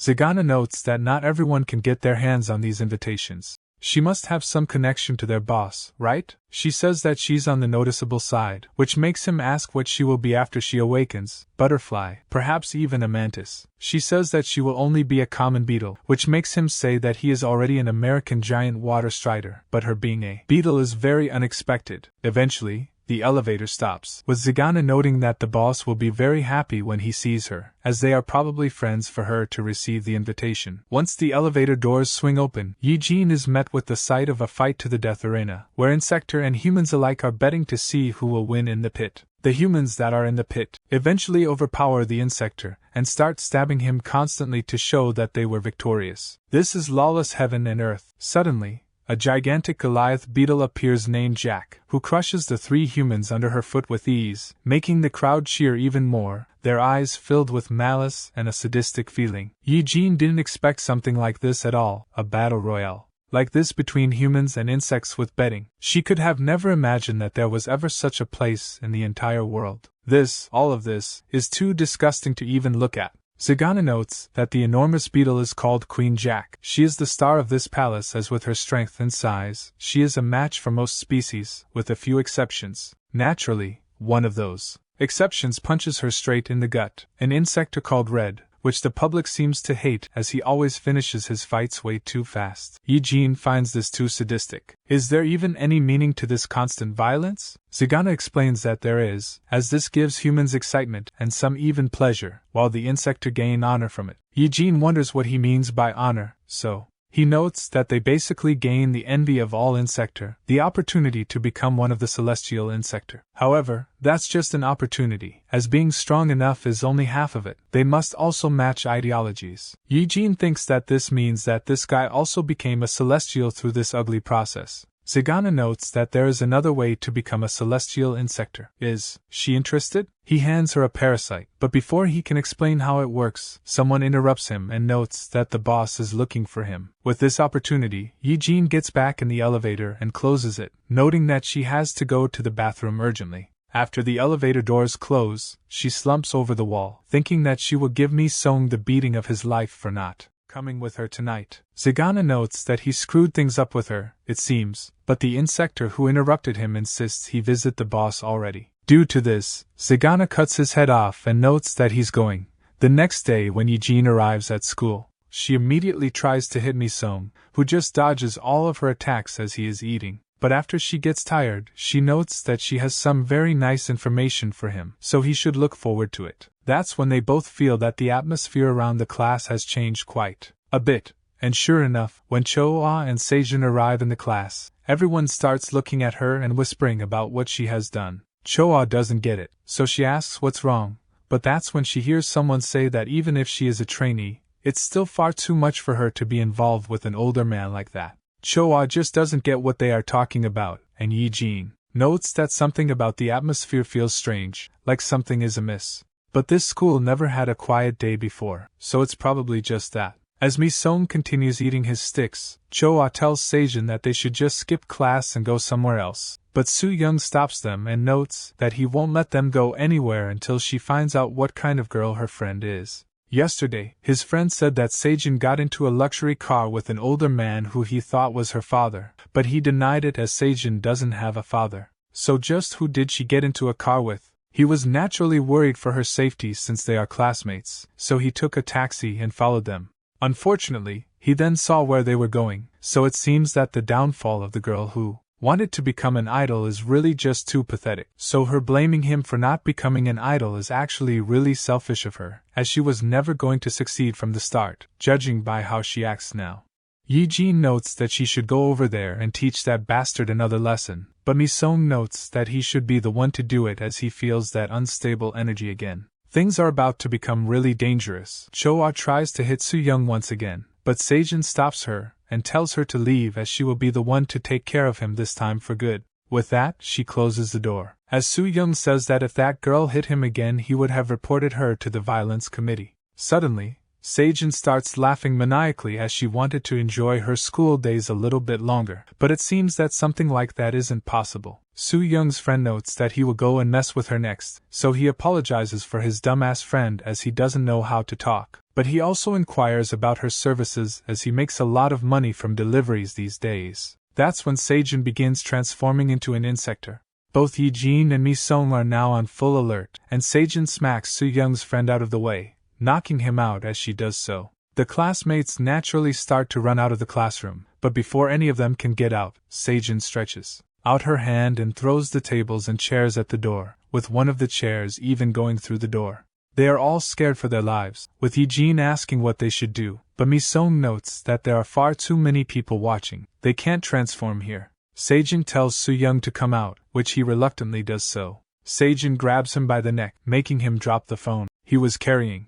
She tells him that this is all of his fault. Her dreams were crushed, and she ended up like this only because of him and his dirty actions. Everything that has happened is his fault, even this. But now he will repent with his own life. Before her attack can reach him, Mi-sung tells her to stop, as how will she face Cho-ah after doing such a thing? What is she going to say after she sees that she killed him? Cho-ah is now knocking at the door constantly, demanding that she opens the door. Soo-young begs the others to report this damn insector already, as they will all die because of her, but everyone sits in silence, not doing anything. So he calls them a bunch of useless bystanders and starts to beg Mi-sung to report her, as this bug bastard will certainly kill him. He should pick up the phone and call the bug reapers already. Sejun starts speaking with Mi-sung, noting that this is not going to work out after all, and she also asks for his help. She slams Soo-young into the wall and tells him to listen closely. Everything that has happened, the actions he took without a second thought, the fame that he got while she suffered constantly in that dimly lit hospital room, and the heartless words that came out of his mouth recently make her not feel a single ounce of guilt if she were to kill him today, as all of it is entirely his own fault.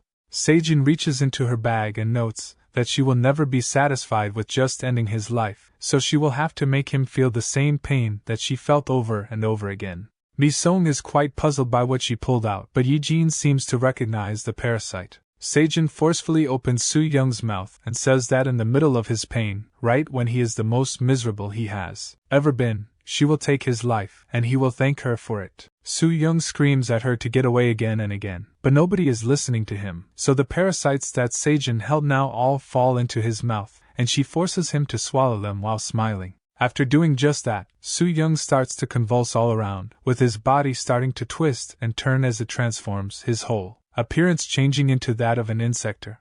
Everyone looks at this with shocked expressions, but Yi-jin finally remembers where she saw that parasite. She was offered one from that guy, so this is what that thing was for. Disgusting. As Seijin has returned to her human form, she sits on the window and asks how it feels to become the very thing he despised most. To him, who is literally no different than a measly lying bug, there might actually be no difference considering. Quite expectedly, a teacher comes around and screams at them to open the door, with Choa becoming increasingly worried about what is happening inside. Seijin tells Mi-sung to say hello to Choa for her, but then she decides otherwise as she never wants to see her ever again. Now she despises humans and everything that they stand for. With a final goodbye, she jumps out of the window and disappears just in time for the teacher to manage to open the door and to see the newly transformed Soo-young, who is still in pain because of what happened. His friend, who also just woke up, notices who that insector is and immediately pulls out his phone to call the bug reapers, as now it's his time to become a brave citizen. It was about time. He was going to pass on the torch anyway. Before he can, however, Choa pulls his phone and says that he shouldn't do it, but he says that there's no other choice. It's either this or they will be eaten by that thing. As they bicker for the phone, it manages to slip from both of their hands and falls right next to Soo-young, just in time for the bug reaper call to go through. The words coming out of the phone seem to trigger something in Soo-young as he regains his composure and looks in the window, wondering if this is real or a dream. But no, that can't be him. This isn't him. As he breaks the window, shattered glass falls all around, and he starts wailing his tail around, with Yi-jin and Mi-sung rescuing people like Choa from his thoughtless attacks. He continues that this cannot be happening to him, a bug never. He removes the windows entirely as he runs out, knowing that he has to until the bug reapers get here. He notes, however, that he will not die. He will do everything in his power to survive. He will survive and have his revenge. Back in class, Mi-sung notices that Choa is extremely hurt by what happened, but he doesn't have time to comfort her as he and Yi-jin give each other knowing looks. They choose to get out of the classroom, and Yi-jin explains that Seijin is probably somehow involved with that Zagana person, as the parasite that she gave to Soo-young is the exact same thing she received from him at the six-shot club. He explained that this is another way to become an insector, or something similar. If that is the case, they need to follow. They both say at the same time that they attached something to Seijin, one planted an ant, the other a thread.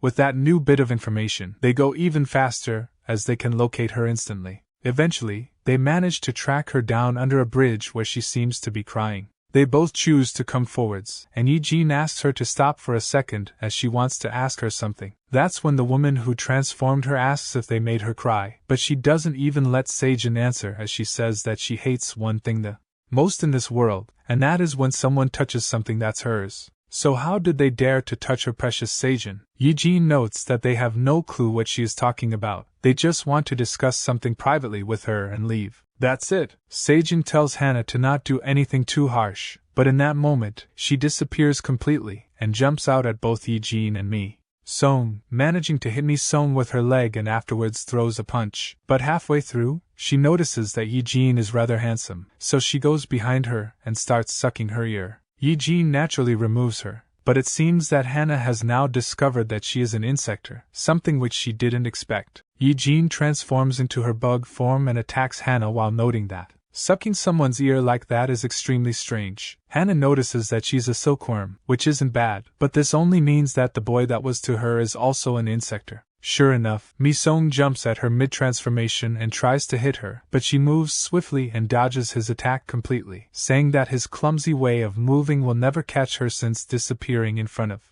his very eyes is somewhat of her specialty. Jean asks what they should do as they can't even reach her with their attacks, but Mi-sung notes that they should try that thing once more. While they talk, Sejin is amazed as she didn't know that Yi-jin and Mi-sung were both insectors. After they formulate their attack, Mi-sung charges in with his powered-up fist, which makes Hana think that they are about to try another useless attack. But when she tries to go back, she feels a cutting sensation on her neck as Yi-jin has used a technique called Shining Star to completely surround her with silk, blocking out all escape. She gets mad at this, but Mi-sung's attack manages to hit, although she blocked it with her transformed hand, which has an enlarged needle in it. Using this opportunity, she stabs Mi-sung straight in the chest and starts to suck out his blood, but that's when she notices that his blood is red. Is he not an insector or something? Yi-jin tries to go and help Mi-sung from his predicament, but Hana just transforms her other hand and uses her surprisingly long needle to stab her in the shoulder, which doesn't seem to affect her at all. But as Hana licks her blood off her needle, the places where both of them were stabbed start to enlarge, and once Hana activates her explosion ability, they both explode in their respective places, leaving them tired and quite injured. Hana is shocked to see that they are tired just from this, as she was just barely getting started. This isn't nearly as over as they think it is. Before she can do anything, however, Sejin jumps in front of her and says that these two people are actually customers. They wanted to know about their goods, so she told them to come here. Hana asks her if that's true and stares deep into her eyes, but finds no hesitation in them, so she takes that as a fact, and notes that she should have just told her earlier, as she would have killed them if she didn't. Well, it's fine anyway. Unfortunately, she only has one product left, so she doesn't know how to split it. Mi-sung notes that he doesn't need one right now, he just wants to know how it works, as he heard that it's something pretty interesting. Hana is surprised that he hasn't heard the explanation yet, as this thing is quite popular in insector groups nowadays, but she will explain it to him. This is a type of special medicine, if you will, that can give insector pretty strong powers if they were to consume it. However, for humans, it's rather different, as once a human eats it, it will turn into a mutant larva, and if they, as insector, consume that larva fully, the effect will be doubled compared to just consuming the medicine. Yi-jin doesn't know what to make of this at first, but Hana notices two joggers coming around, so she says that it would be better to just show them, as people learn much better when they see it in practice. She stops the joggers with one thinking that this is a "What song are you listening to?" video as he says the thing he is listening to, but Hana just pops the parasite in his mouth and he starts to convulse as he transforms, with his transformation being much quicker as he transforms into a full larva almost immediately. Yi-jin can't believe she is seeing this disgusting sight once again. Hana explains that they should think of this as a gift for what she did earlier. If they eat this, they will get stronger than before, so they should enjoy it, and if they want more and more of it, they should ask for Hana at the Six-Shot Club, as she will be glad to do business with them. Sejin looks at them before leaving, with Yi-jin asking Mi-sung what they should do. But Mi-sung moves to attack the larvae that was about to eat the other human, and smashes it into the ground. He starts to rip it apart and try to eat it with his ants, but Yi-jin tells him to stop it, as he is really going to try and eat something so disgusting and vile. Seriously, he should come to his senses, as something like this is not right. Wasn't he against eating humans? Mi-sung says that this is only a test, so he sends his ants to eat it. Mi-sung just looks at his ants as they eat, with the other jogger wondering what the hell is going on. Mi-sung tells him that he's going too far, that thing was a perfectly normal human being just a few moments ago. He says that it isn't anymore, which makes her call him a bastard, as she thought he was different, but he is just like the other insector, vying only for power and not caring for anything else. Mi-sung just tells her to watch silently, as it will all make sense soon. Sure enough, the once larva-like insector starts to turn back into normal, surprising Yi-jin quite a bit. Mi-sung explains that he has had this uneasy feeling about this existence ever since he felt it in Sejin. The unstable energy actually comes from the parasite that was deep within her body, so if he removes it from this guy, everything should be fine. The parasite makes its way out of the man as it's relentlessly assaulted by the ants, who start ripping it apart bit by bit. Yi-jin asks if it's okay for them to eat it. Won't that just affect him? Mi-sung notes that they will find that out once they come back inside. He calls them to return, and as the parasite parts start to enter his system, he starts tweaking out and he can barely tell Eugene to stand back. The hole in his neck starts to convulse and grow as he starts screaming out in pain. At the six-shot club, someone tells the boss that Hannah is here, so he lets her inside, which she is mad about. Since when does she need permission to come in, huh? She is also accompanied by Seijin. The boss, the burly man named Kong, says that this is only natural, as this place is his business after all, but Hannah feels like she deserves to be treated like a boss too. He shouldn't act so cheeky, as they are equals. This isn't a hierarchy, it's not what they agreed on. As she has a swing of some champagne, Kong notices that her arms are bandaged up, so he asks what's up with them. Did she, perhaps, have a fight? Hannah notes. It was while she was working because of some feisty insector that didn't know how to speak properly, Kong notes. Even so, that is a bit much, but if she likes fighting, maybe she should go and promote the lawless land for a bit, Hannah asks. Why? And Kong explains that there is a new guy in there that has been causing them a heap of trouble, and their manpower has become ever shorter as time went on, Hannah says. It's not her problem as it was his idea to start that side of the business in the first place, Kong notes. She seems to be in a bit of a hurry, but she should know that yesterday someone stole a large amount of pills, 50 of them to be exact, Hannah asks. How could that ever happen? Did they get robbed? Kong says. Nobody would be dumb enough to steal from them, except of course, somebody who was working for them already. As he gets up, he instantly charges Seiji and notes that she is the culprit. The impact is so powerful that some glass breaks on the other side of the wall. Kong asks her, how dare she steal medicine from him? She is just a pet dog, but it seems that her master hasn't instilled fear into her yet, so he will chew her up and spit her out again and again until there is nothing left of her sorry self. Hannah instantly gets on top of him, but Kong's bodyguards immediately put their blades at her neck, creating a standoff-like scene. Hannah tells him he must already know what happens when someone touches her stuff. Kong notes the pills were his in the first place, so he has every right to do this. He asks Seijin where his pills are while he starts crushing her head, but even as Hannah stabs him, he doesn't stop, seeming like nothing will stop him from finding the answer. Seijin can't bear the pain anymore, so she tells him that the pills are inside of Su Young, the bastard who made her in this way. She fed them to him in order to get revenge.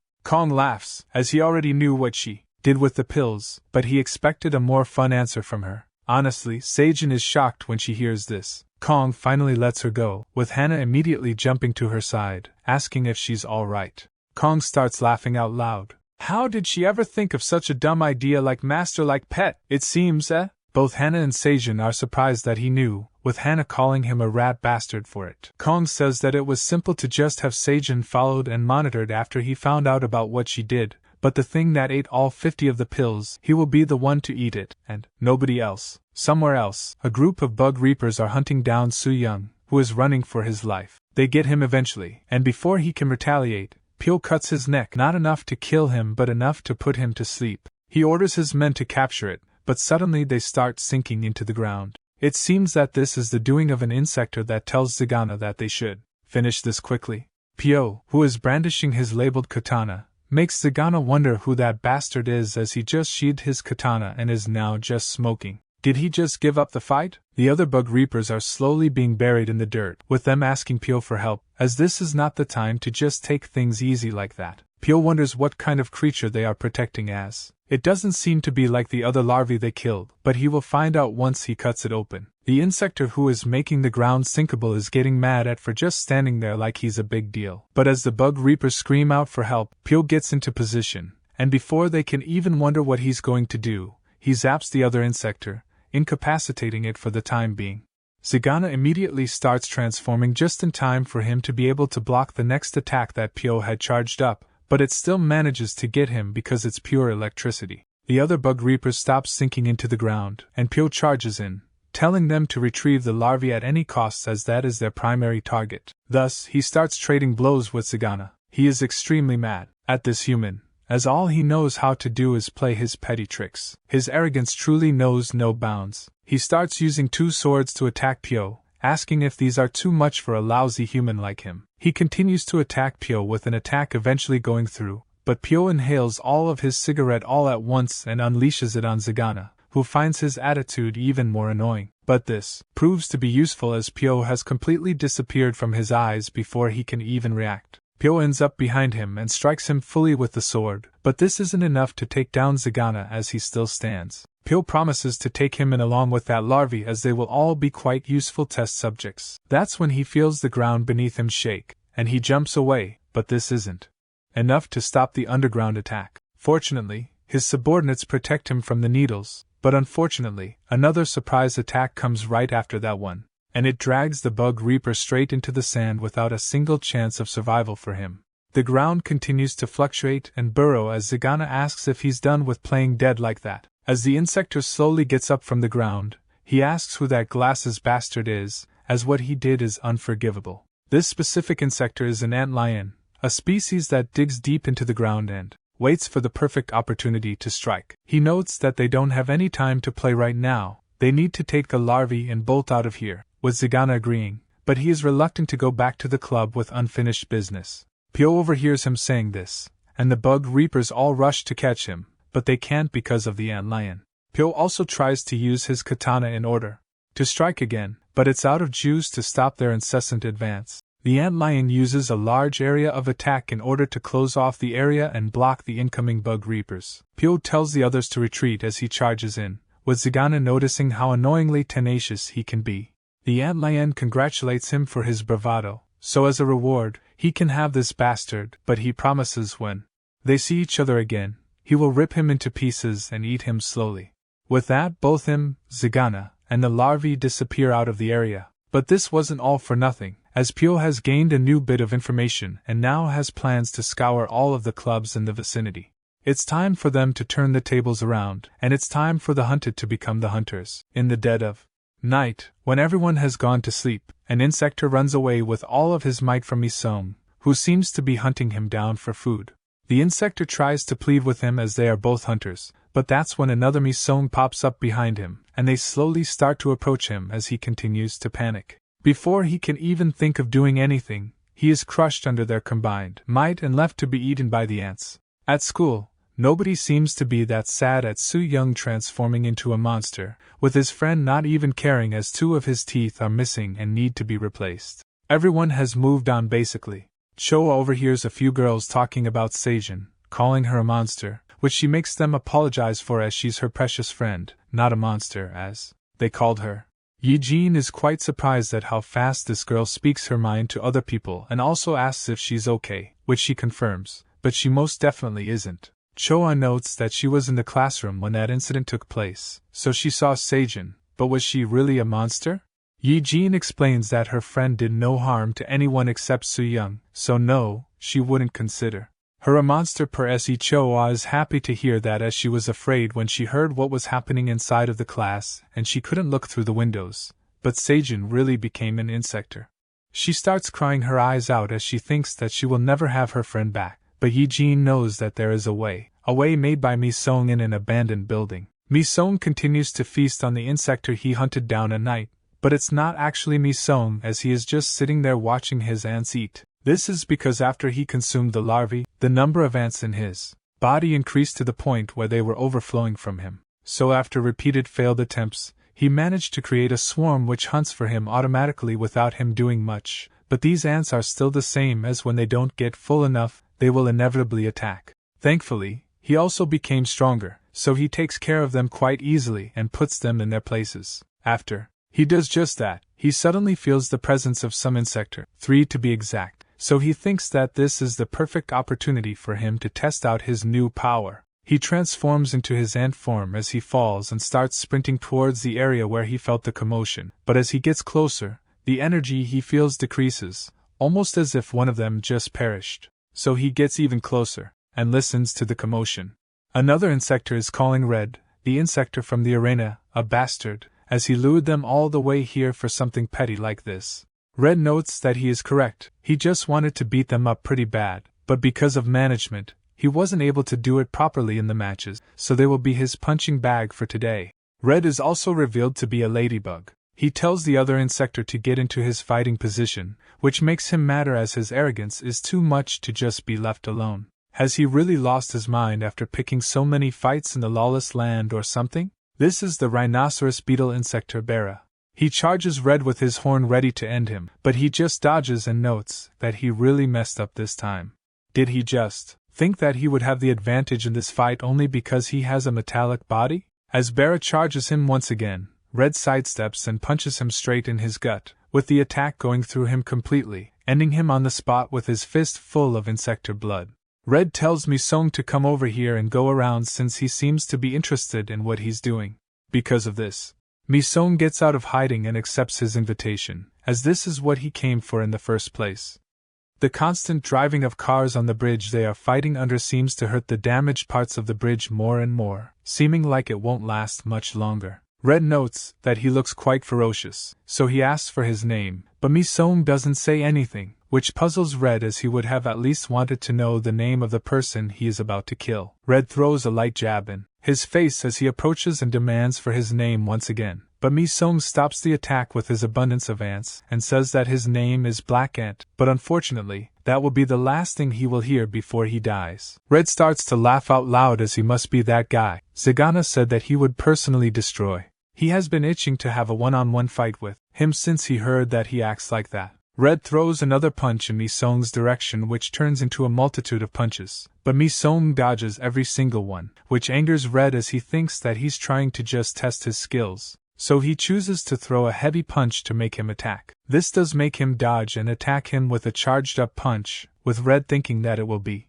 very light, but the second he is hit by it in the chin, his lights are turned off. The bridge crack starts to show more and more as even on the surface it is pretty visible. Red slowly wakes up from his daze, wondering what that was as he could see that punch coming as clear as day, but its speed combined with that power, that's something that shattered his expectations completely. This bastard truly is pretty strong. Mi-sung suddenly asks for his name as he should at least tell him his name before he kills him. Red notices that this is just a mockery of what he said earlier, so he puts his fists together and starts using an ability, making Mi-sung try to throw a punch before he can do anything, but he is too late as Red has already activated his ability. He curses at Mi-sung as he didn't want to use this at all, but he can't win otherwise. He uses his reflector ability to send Mi-sung flying away, but unfortunately, this pushback is also enough for the bridge to openly crack as a bus full of people drives on it. Mi-sung and Red take the fight outside, with both of them exchanging blows, but when the bus starts to fall down, Mi-sung notices and uses his ants to create another suit of armor. As he uses all of his speed to reach the bus in time, he does just that and holds the bus in place as long as he can in order for it to not fall. But that's when Red calls him an insolent bastard, as he really thought that he could just stop someone like him with a trick like this one. He throws the ants that he caught away, but instead of taking down Mi-sung when he's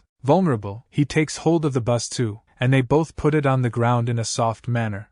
The people inside get out, and Mi-sung and Red stare at each other, with Red saying that he is a fool for turning his back on his opponent that will certainly lead to his death one day. However, now it's time for their second round as Red charges in. Mi-sung just sighs, deflects his attack, and slaps him so hard his armor breaks off. With that, Mi-sung has achieved total victory against Red, who can only accept his defeat. But just as the ants try to consume him, Mi-sung decides to throw him away with his reason unknown to anyone. As he walks away, Red promises to one day have a rematch as he will not let this be, not in the slightest. As the sky turns gray, Cho-ah is called by her mother, who asks where she is, with her replying that she's only taking a short walk. Her mother doesn't believe it, however, as she knows that every day after school she is looking for Seijin. Cho-ah tells her that even if she wants to find her, it isn't that easy. She really did just go for a calming walk. The mother yells at her to come home as she will end up the same way that girl did if she keeps this up, and ended the call instantly, with Cho-ah sighing at her mother's attitude. Suddenly, a person who we know as the antlion asks her if she's talking about Seijin. His human name is Younggyo.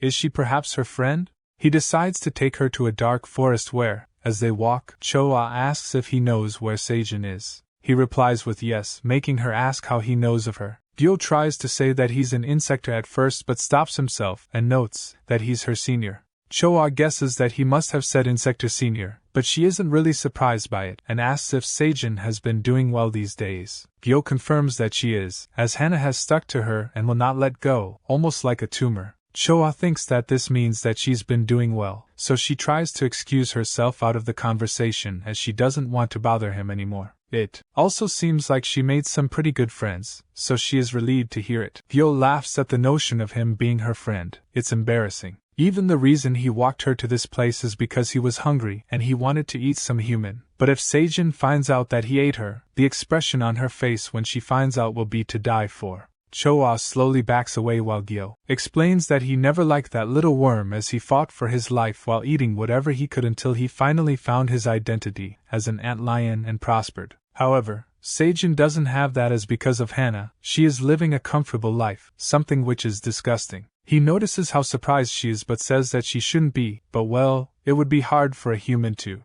understand all of this. Choa tries to run away with Gyo saying that it's too late as she stepped into his territory.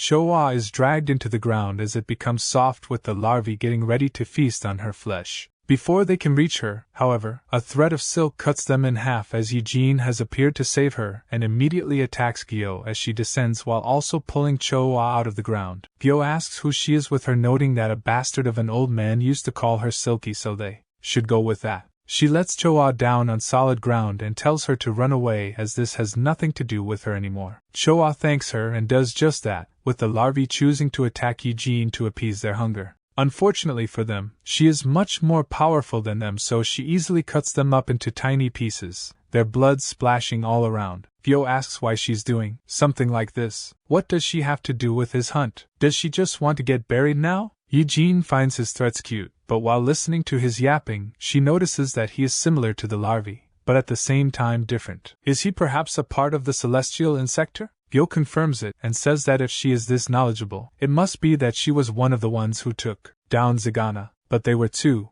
Will she be okay with just her? Eugene agrees that she's not ready to fight Celestial Insector alone, but she has a trick up her sleeve. She has no choice now but to use the power of this thing. Gyo notices that she has a parasite, so he screams at her to put that thing down. She isn't deserving of it yet. Jean immediately pops it in her mouth, with Gyo trying to kill her before she even swallows, which appears to have worked as he can't see her because of the dust. He thinks that he was worried for nothing, but that's when Eugene cuts all of his pincers in one swift blow, wondering where the hell she got her power from. Was she not a larva this whole time? Eugene notes that he will never get to know the power of true insector, with her hair being super long and sharp as Eugene prepares to attack once again. Gyo asks what she means by true power. Does she mean that he's a fake? Before he can even react, Eugene cuts both of his hands off, with him still insisting that he is not a fake. He has been recognized by the boss himself. He is the only one who has. He tries to grab Eugene's neck with his parasite tongue, but she tells him to just stop as her skin has now been woven with steel threads. A weak attack like that won't even leave a scratch on her body. She grabs the parasite tongue and says that this mistake will be his undoing as she puts thread all over his tongue. He wonders if what she said was true. Is there really a difference between their races? But no, that cannot be possible. He will never accept it. He dives deep into the ground, leaving Eugene with his tongue in her hand. As Gyo digs deep underground, he promises to one day have his revenge. He is not running away. He will grow stronger and stronger until she won't be able to compete with him. Unfortunately for him, Eugene's threat surrounds him even in the underground, and with one measly pull, she makes him into minced meat, ending his life in a second. She thinks that this power is amazing as she finally took down a celestial. Her plan is finally coming to fruition. After all of this time, suddenly Zagana appears out of nowhere and says that it's time for round 2 to start as that fight won't satisfy her right. Eugene is shocked to see him here, but perhaps with her new improved abilities she might be able to take him down. Zagana says that he knew that he saw her somewhere. She was with that ant bastard, but where is he now? He can still feel the ants that he put inside of him, something that won't be fixed if he doesn't kill that bastard. Eugene says that this is fortunate then as she will personally take care of his pain for good. As she attacks, Zagana tells her to go ahead and try, as this is all that she can do. Unfortunately, this was all talk as her attacks kept pushing him. If he slips up for as much as a second, he will die because the drug power is just that strong. However, the duration is almost over. He continues surviving for 1 second, then 2, then 3, and at the 5th second, he stands still as he knows that this is over. In that second, Eugene falls to the ground as she attacks with her hair disappearing and her power with it. That's when she remembers that Hana told her the duration isn't great. She messed up really bad.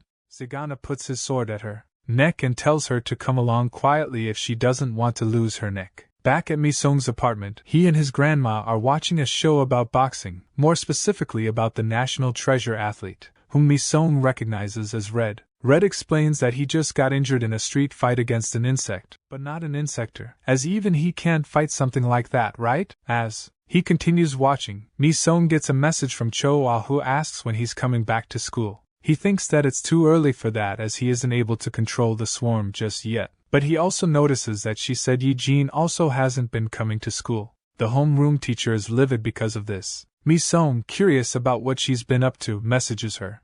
Inside of the arena, Yi-jin is getting her snot beaten out of her as the insector are ganging up on her. Zagana watches this and finally notices that she's that same chick that came with an invitation. How arrogant of her, truly. He notices that her purse is buzzing and is happy to see that the ant has finally shown himself through a message. Mi-sung excuses himself to his bedroom and says that he won't be going to school tomorrow either. His grandma says that he can do whatever since he already missed a week. As he goes into his room, he gets a message back from Yi-jin, a photo, something that makes him gnarl. Yi-jin's mask with the 6-shot club invitation tucked in it. At the club deep underground where fighters are kept, Zagana goes up to Yi-jin's cell and asks is she dead because she certainly looks apart, but why is so weak anyway, she making customers angry. Yi-jin tells him to leave, as she doesn't have the energy to keep him entertained. Zagana notes that he really would have given her another pill to boost how she plays, but he can't as some dumbass girl stole all of them and used them for nothing. However, the most important thing out of all of this, just what is her purpose with this? What does she want to achieve? Yi-jin notes that she's a bug exterminator, making him wonder if she's an idiot. If she wants to live a long life, she shouldn't relate herself to those bug reapers, but she should know that they are all the same.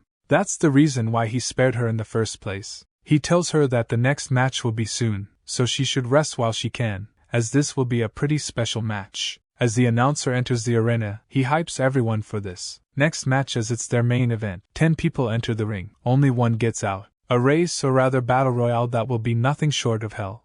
This is the stick insector Jaja, the MC for Lawless Land. The first contender for this is also the protagonist of this event, the newcomer that everyone loves to beat on, Silky. An opponent will be added every minute, so if she can't get rid of them before the 60-second count, her chances of victory become slimmer, and she will be eaten right here, right now. With that introduction, it's time for the second player to enter. Yi-jin's opponent immediately charges her, showing that this will be a tough match for her. Inside one of the waiting cells, Red practices his punches, with Zagana appearing and asking if he's ready as he's the 10th opponent. Red notes that he doesn't like that he's participating in this dumb game. He should have made him the star of the main event if he wanted him to participate. Zagana says that he is truly arrogant. If they did that, he would have killed the entire roster and ruined the business. Red throws a punch close to his face and says that he could beat him right now, even that Kong monkey that he calls boss. Zagana becomes increasingly mad as he would have shown him what true power means right now, but he is a player so he is safe for now. Suddenly, Zagana gets a phone call, with one of the employees saying that the elevator to the VIP area has just disappeared entirely. Zagana closes the call and tells Red to get ready as his opponent has just appeared back in the arena. Jaja is amazed at how Yi-jin is doing as she has been dealing with enemies left and right despite her injuries. Unfortunately for her, luck has run out as Queen Jack has entered the arena and she is ready to smash things to bits. She catches Yi-jin by surprise and kicks her high in the air, allowing her to hit her even harder with a mighty punch that sends her flying. As she gasps for breath, 3 more opponents enter the arena, which might be considered unfair, but they must remember that this isn't called the Lawless Land for nothing.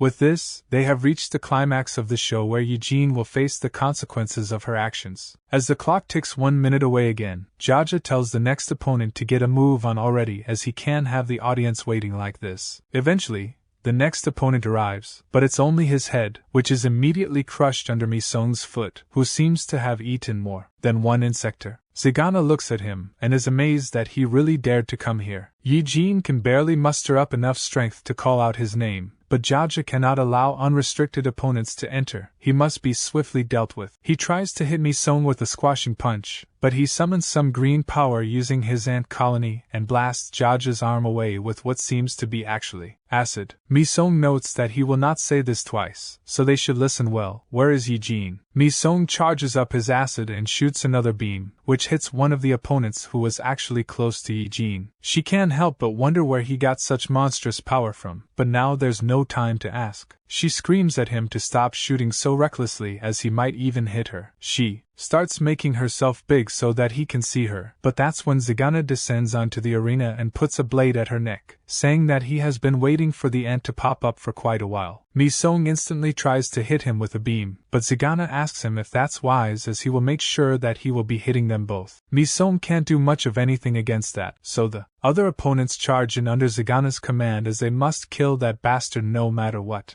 Mi-sung rearranges his mask and says that this is really cliché. He starts blasting again, accurately hitting his shots with ease. He moves his aim down to Jack, who grabs one of the weaklings and throws him in the way of the shot, melting him right there and then. This gives Jack the opportunity to prepare a mighty attack, and she successfully lands it, presumably crushing Mi-sung on the spot. Zagana is surprised that Jack actually managed to use her head for a bit, so he will reward her once she brings the ant's mangled corpse. Jack doesn't move, however, making Zagana wonder what she's doing. Suddenly, Jack starts to convulse and melt as Mi-sung blasts through her belly, her blood all on his armor as he walks out. Zagana can only wonder where he got such monstrous power from. Did he perhaps eat a larvae too or something? Eugene is happy to see him victorious, but the public is not too happy that their fun is seemingly running out. Mi-sung tells him to let go of that kid as she's emergency food that he needs to be preserved. Zagana says that they are just kids that are playing too much, but that's when someone from the public screams at him, as since he's the manager, he should give back the money they bet on Jack. He bet 200 million on Jack, but he didn't expect her to be killed by an uninvited guest. Zagana has had enough of these lowly humans ordering him around, so he apologizes for the inconvenience. They will get their money back, but for now, they need to shut up and keep on betting. This surprises the VIPs, but Mi-sung doesn't even care as his vision is locked on Zagana, who he promises to kill. Right now, Zagana tells him not to be so confident in himself as his real opponent is right behind him. That's when Red welcomes him as he has been waiting for him for a really long time. Mi-sung asks if he's here for revenge, which he confirms, so they should stop talking and get to hitting each other already. Mi-sung prepares to defend himself, but Red moves past him in a split and punches Zagana straight in the face, sending the bastard flying. He can barely stop himself using his sword, but this has angered him to no end. Mi-sung asks Red why he did that, with him explaining that he saw everything from up above, and needless to say, it was moving, so they should go as their friendship has impressed him to no end, and their rematch can wait. He should go and leave him to this, since they are friends. Mi-sung wonders just what he's talking about as Eugene can barely hold in her laugh, but it's no time to joke as he picks her up and tells her to hold on to him as this will be a bumpy ride. He starts sprinting away with her, noting that she can't go outside like this and reveal her identity, but Mi-sung tells her to shut up as they don't have the time for anything else. Zagana tells Red that all he does is create trouble, and he is done cleaning up after him every single time. He's not worth it anymore. Red tells him that he was the one that was keeping him alive all of this time because he was useful, but not anymore. Zagana says that his arrogance truly has no end, but unfortunately, today will be his end. As Mi-sung runs towards the elevator, Eugene asks how he got a keycard to get in this place, but Mi-sung says that he didn't have one. He just broke in, or rather, broke it. That's when Eugene notices that the entire elevator is just gone, with Eugene not even knowing what to expect anymore, as Mi-sung climbs up the hole he made. Kong comes in with a sound-shattering punch and hits Mi-sung straight in the face. He says that they will both take responsibility for the destruction of property and disruption of business. Since they don't have cash, he will have to take their lives instead. Earlier, Kong was getting ready to have the meal of his life, the 50-pill larvae he cherished for all of this time. One of his girls asks if that man also knows of this thing, which he doesn't care about as he's certainly not going to take away his food. Since he's already at the top of the insector food chain, that guy probably can't even evolve anymore. With this, however, he might even grow stronger than him, so he should feast and become the apex of insector. Before he could even take a bite, the whole club started to rumble, and an employee came inside telling him that there's an intruder. Kong asks if he's strong, with the employee saying that the VIP elevator was destroyed, and he's currently going to the Lawless Land Arena, so he is potentially pretty dangerous. Kong was surprised that someone managed to destroy that elevator, but so what? Is he ordering him to go deal with that intruder or something? The employee says that it's not that. It's just that they don't know of the intruder's power, so they need to be cautious. Kong crushes his weak skull with one finger as he was too useless for him now, but well, he isn't mad about the interruption as some primal exercise will be quite nice. That's how he got to Mi Song, who is being held by his neck and is feeling genuine fear, something that he hasn't felt in a really long time. Kong notices his quivering and says that he shouldn't be scared as he will not eat him. He is here to have some fun. He punches Mi Song so hard he is sent into the wall, and then continues with a kick. Kong urges him to show him his real strength. Is this really what he was called here for? He can't accept something like that. This is not enough for him. He needs to show his true power or he will die right now. That's when Mi Song's hive comes from behind and starts to wail on him with whatever it can, which Kong finds kind of cute but also pretty annoying as he tries to punch it. However, Yi Jin stops his attack and wonders how this man can have so much strength in his human form, as even if she used all of her strings, she wouldn't be able to hold him. Kong is surprised that they still have some fighting spirit. It's actually starting to piss him off, but this is exactly what he wanted. They should struggle for their lives as this brings out their true powers. Back at the arena, Red looks pretty hurt, but Zagana looks worse as he is on his last legs. He tells Red to not get cocky as this isn't over yet, but Red tells him that whatever he does, he won't be good enough to beat him. If he's truly that pissed, he should get up as it's not in his nature to beat down on weaklings. That's when Kong throws Mi Song and Yi Jin into the arena through a wall, with Zagana being the most surprised to see his boss down here. He tries to apologize for this mess, but Kong screams at him to not be weak and apologize as he is the subordinate of the Great Kong. Red and the public are also surprised to see him, but Red wonders how powerful he is as he seems to have beaten that ant guy without much difficulty. Kong notes that he's hungry now since he stretched his body, so since they probably haven't eaten yet either, they should have a feast and make the public enjoy their time. He tells Zagana to go and activate the hatch, which he thinks is not a wise idea, but Kong notes that he doesn't like to say things twice, so he should open the damn hatch.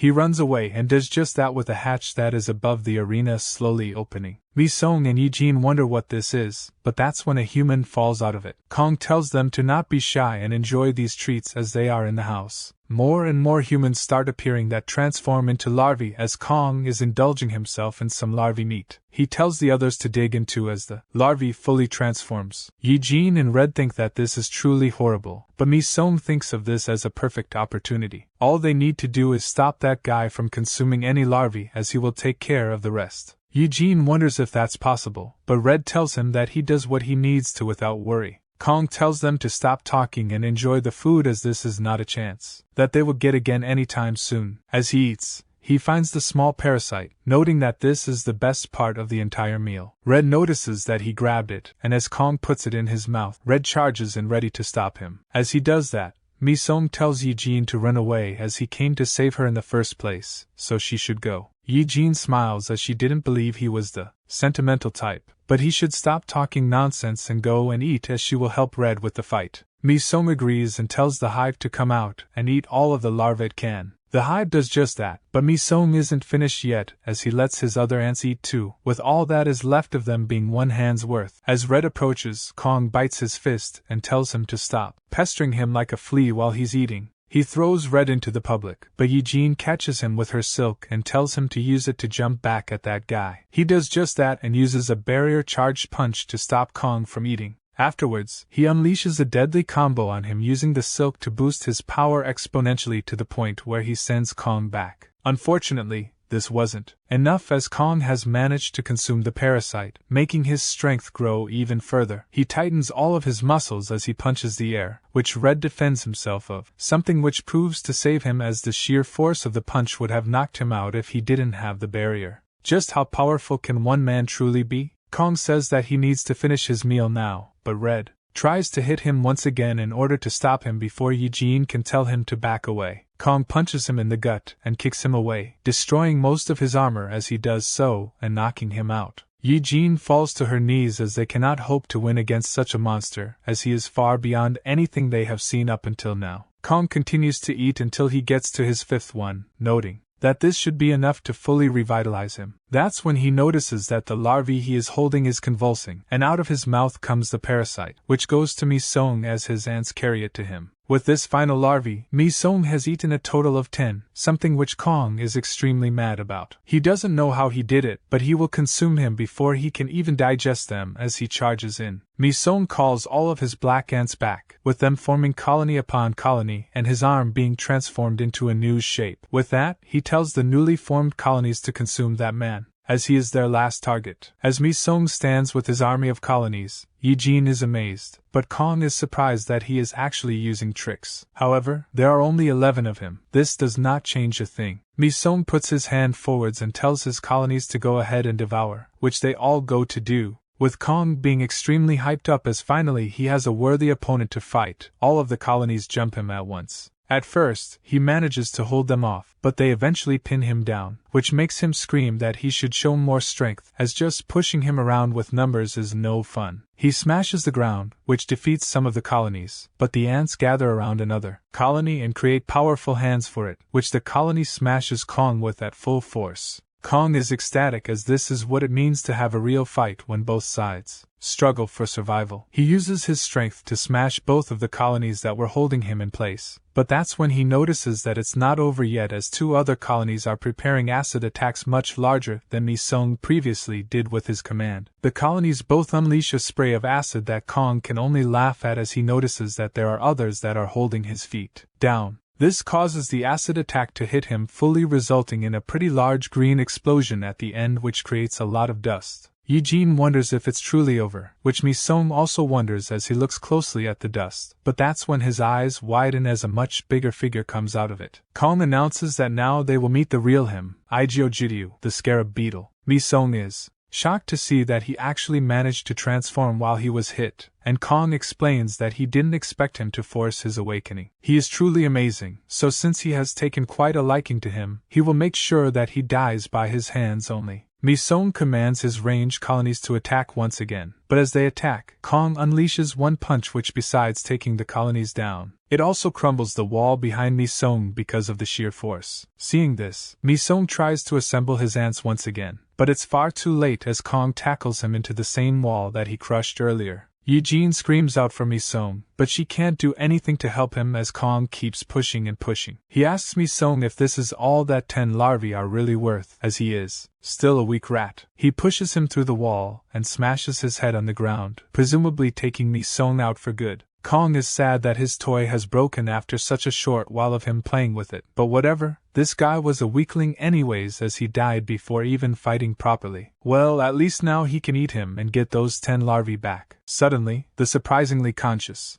Mi-sung mutters something under his breath which makes Kong ask him to speak up. Mi-sung says it again. Eat me, swarm. At that moment, all of the colonies appear and they start to grab onto him with their mouths, damaging him as they do so. Kong notes that this is truly pathetic. Is he really going to take his own life like this? As Mi-sung screams, the final swarm aims for his head, which it eventually engulfs. Slowly, Mi-sung is completely covered by the swarm, which assumes a beastly shape as it howls out at the sky. Kong laughs as he sees this, wondering what this is, but it's whatever as he has been dying to fight something more powerful. Above the normal arena, Zagana and one other insector notice that Mi-sung and Kong have left the arena, but Zagana is more amazed that Kong actually awakened. Just how strong will that ant become? But this isn't the time to think about such things as the situation has surely been reported to the higher-ups already, meaning that person will most certainly get here soon. The executive of the celestial insects, Hexagon, tells the other insector to take all of the cash and run as far as possible as 6 shots are done as of today. The insector asks what he will do with Zagana, noting that he will go down and check on the situation. But that's when a strange, suited-up man appears in front of him and asks to come with, as he is not used to this place and might not be able to find his way around, so he will rely on him for that. Is that fine? The swarm and Kong continue to fight with none of them seeming to take the upper hand as they are both dealing blows to each other that would kill normal insector. Eventually, Kong manages to deal an even heavier punch to the swarm, which sends it back. But before Kong can relish in his victory, the swarm shoots a beam at his face using its newly formed tail. He charges an even more powerful beam and lets it out on Kong, who defends himself with his shoulder, which is very armored. He says that this thing's attacks are rather simple, but his attacks are even simpler. With that, he charges in on the swarm, which causes the acidic beam to go everywhere. It even goes outside and creates an explosion. Yi-jin is shocked to find out that Mi-sung is still fighting, but they need to use this opportunity. She asks Red to get up already, who really wants to, but as he tries, he starts coughing up blood, showing that he is in no position to move without assistance, at least. The swarm desperately tries to go through Kong's armor, but it can't seem to penetrate it, making Kong say that nobody can dare to stop him. Nobody. He punches the swarm in its arm, making it just fall off, but this creates an opportunity for the swarm to bite his other arm and try to slice it, but it seems that its attacks prove useless. Kong tells it that its efforts will be all in vain, even if it struggles with everything that it's got, he will crush it under his foot. The swarm screams out, but Kong just punches its neck off, making him think that it's over. Unfortunately for him, the swarm hangs on by just a thread and slowly recovers its hand and head, attaching them back to its body. Kong finds this disgusting, but fine. If it really wants to fight until there is nothing left of it, he will do so as many times as he needs to. As he tries to attack with his left fist, it gets slashed off completely with tons of ants being inside of him and his flesh. Needless to say, he is shocked as he can't believe that this thing actually managed to deal him such a blow. But this confusion soon turns into anger, as nobody would even dare to think of doing such a thing to him. He starts punching with his right arm, constantly pushed by his undying thirst for revenge, but try as he might, he just can't get the swarm down completely. He feels that something is seriously wrong, as even if he punches it constantly, and is never on the receiving end of the attacks, the more he breaks this thing, the more it feels like he's the one that's being devoured. He removes such delusions from himself, as he is the apex predator. He is the one who does the devouring around here, as he says that both of his legs just fall off as they are sliced, making him scream out in rage as he will not let this measly creature try and devour him any longer. Unfortunately for him, he doesn't seem to have a say in this any longer, as he feels a strange sensation, pressure combined with tension. It's just like when he first met that man. This feeling, it's fear. In his last moments, he begs for forgiveness, but as the swarm's gaping mouth opens slowly, Mi-sung, who is still there, answers with one word, hungry. With that, the swarm starts to consume the now deceased Kong with great hunger, but it also screams out at its victory as it has shown that it's the real apex predator. Yi-jin and Red eventually make it to where Mi-sung is, where they see him standing above Kong's desecrated corpse. But Yi-jin feels that something is seriously wrong as Mi-sung slowly turns to them. It's shown that his eyes are blood red, and he only tells them that he is hungry. Mi-sung says that he's starving, actually, with Yi-jin being very surprised that this guy actually smirked, but Red asks if this is really the only thing that she's surprised about right now, as his eyes are fully bloodshot. He seems that he has lost all sense of self before they even notice it. Mi-sung moves closer to them with Red screaming at Yi-jin to defend herself, but she was too surprised by all of this, so she does nothing as Mi-sung grabs her by the neck and also grabs Red with a colony to make sure that he doesn't move, something which Red isn't happy about as Mi-sung holds Yi-jin in place and smiles. She asks if it's really him behind those eyes, but Mi-sung doesn't pay her any mind as he finally found something good to eat. That's when Red, who managed to get out of his restraint, punches him. This gives Yi-jin the opportunity to scream out at him as he needs to come back to his senses already. Red asks if this is the end of their tear-jerking friendship. It's quite disappointing. As they both hit him, he doesn't stop smiling and uses a new skill, corrosion, which makes the ants that are on his attackers start violently eating at their armor, eventually covering them up fully as they consume. Mi-sung looks at this, but behind his crazy blood-fueled eyes is the real Mi-sung, who is being kept as a prisoner by the ants who seem to be ready to end him for good. Mi-sung, completely defeated by everything, tells them to go ahead and eat as he has had enough of this world. He can't take it. They should eat up and get it over with already. The ant colonies start approaching him, but that's when a screech can be heard, and when Mi-sung looks up, he sees the red ant once again, who menacingly stands above him. Mi-sung wonders what it's doing here again, but he tells it to stop as he has reached his limit too. This is more than enough. Suddenly, the red ant projects the humanoid appearance out of it, who tells Mi-sung to continue living. Mi-sung is charmed by its appearance, but the other ants don't like it as they are all slowly killed off by the sheer presence of the red ant's new form, with even Mi-sung being pushed back a bit. The red ant tells him that it's absolutely necessary that he lives and starts pushing him out into the real world, which he tries to stop as he has something to say to this red figure that seems all too similar. but he cannot in the real world. Mi-sung screams out as the ants stop attacking Eugene and Red, but Eugene is more worried about Mi-sung, who is still screaming as he slowly transforms. Eventually, he fully gets out of his ant form and falls to the ground, but Eugene catches him and tells him to wake up while asking if he's okay. That's when Eugene feels something wet on her shoulder, that being Mi-sung's tears, who finally remembered who the red figure looked like, his mother. Eugene doesn't know what to say at this point, as first he acts like a crazy bastard and then starts crying like a baby for his mother. Mi-sung asks what happened to Kong, but she says that he needn't worry, everything was resolved already. Red looks at them and notes that it seems their relationship is much more than a friendship, not that he's complaining or anything. Yet Jean throws Mi-sung at him, telling to go ahead and carry him if he can only think about weird stuff now. All they need to do is get out of this place, which they try to do, but that's when the suited-up man appears behind them and says that this is truly an annoying situation. Eugene wonders who he is while Red wonders how they didn't see him, but that's when they notice that Zagana and the two bodyguard girls are also there. The suited man asks if this is their doing, with Red telling Eugene to step back and let him handle this situation as he can feel that this guy is extremely dangerous. The man says that he wants to leave work early in order to experience the nightlife of the town, so he would appreciate their cooperation. Before the man can ask them what he wants to ask, Zagana asks how they dared to touch his boss and charges in with the bodyguards.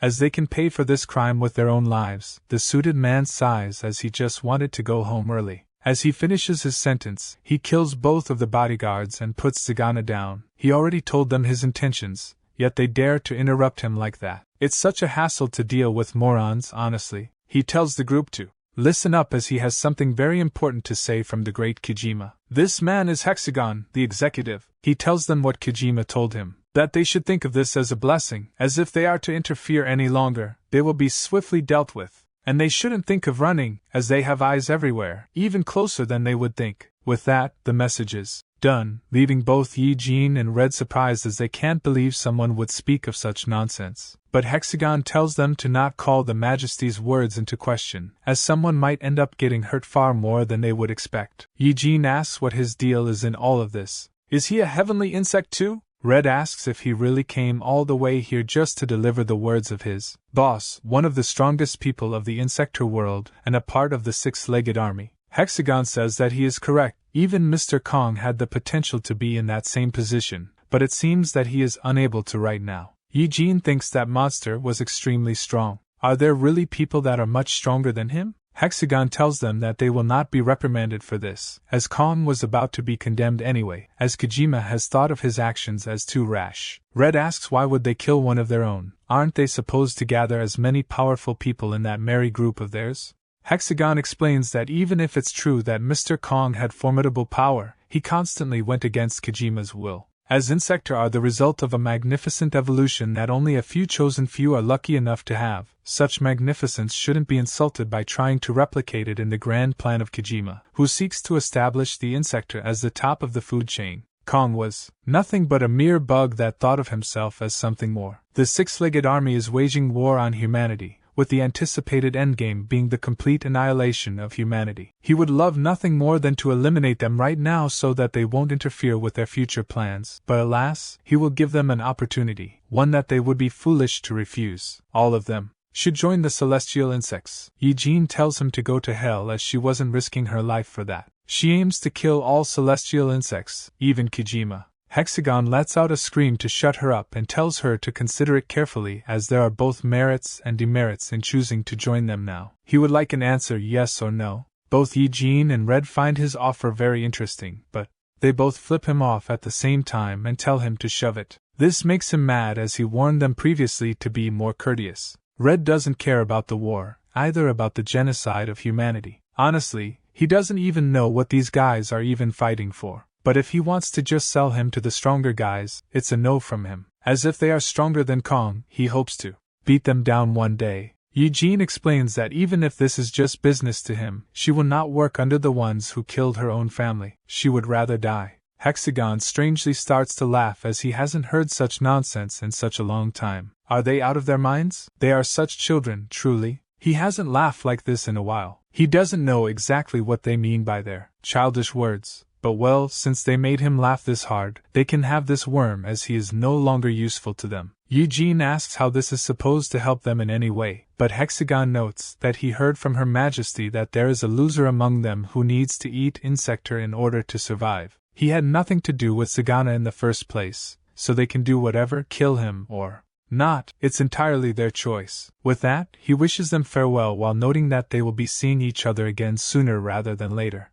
After he disappears, Red says that this is just insane, as he didn't expect for them to get so much attention from so many important people. But well, they should just go now as he doesn't want any more visitors. With that, they start flying away, with Red carrying Sagana. But once they arrive on the surface, they find that it's strangely quiet, with everyone probably evacuating already. Eugene notices that he grabbed Sagana and asks why he did that, with Red explaining that he just saw him slumped on the ground and thought it would be a shame to let such a fine specimen to rot down below. He was actually thinking of using him as a punching bag, as he seemed sturdy enough. That's when a bunch of bug reapers appear and signal the others that they found Insector with Sam, who is outside, telling them to do their best right now as they need to stabilize the chaos that is outside. Eugene can't believe that they are in trouble again, and covers all of their faces with silk as they run away, since they want to keep their identities hidden. The Reapers try to catch them, but Red blocks their path with a punch that creates tons of debris, and this allows them to go outside and fly away. Sam tries to shoot after them, but there's no way that he can hit them with a pistol from this much distance. The Bug Reapers manage to catch the unconscious Sagana and think that he's the last specimen on the premises, but they will double-check. Pyo thanks them for their work over the phone but thinks that they are always one step behind. How unfortunate. He apologizes to the other members of the board for being late,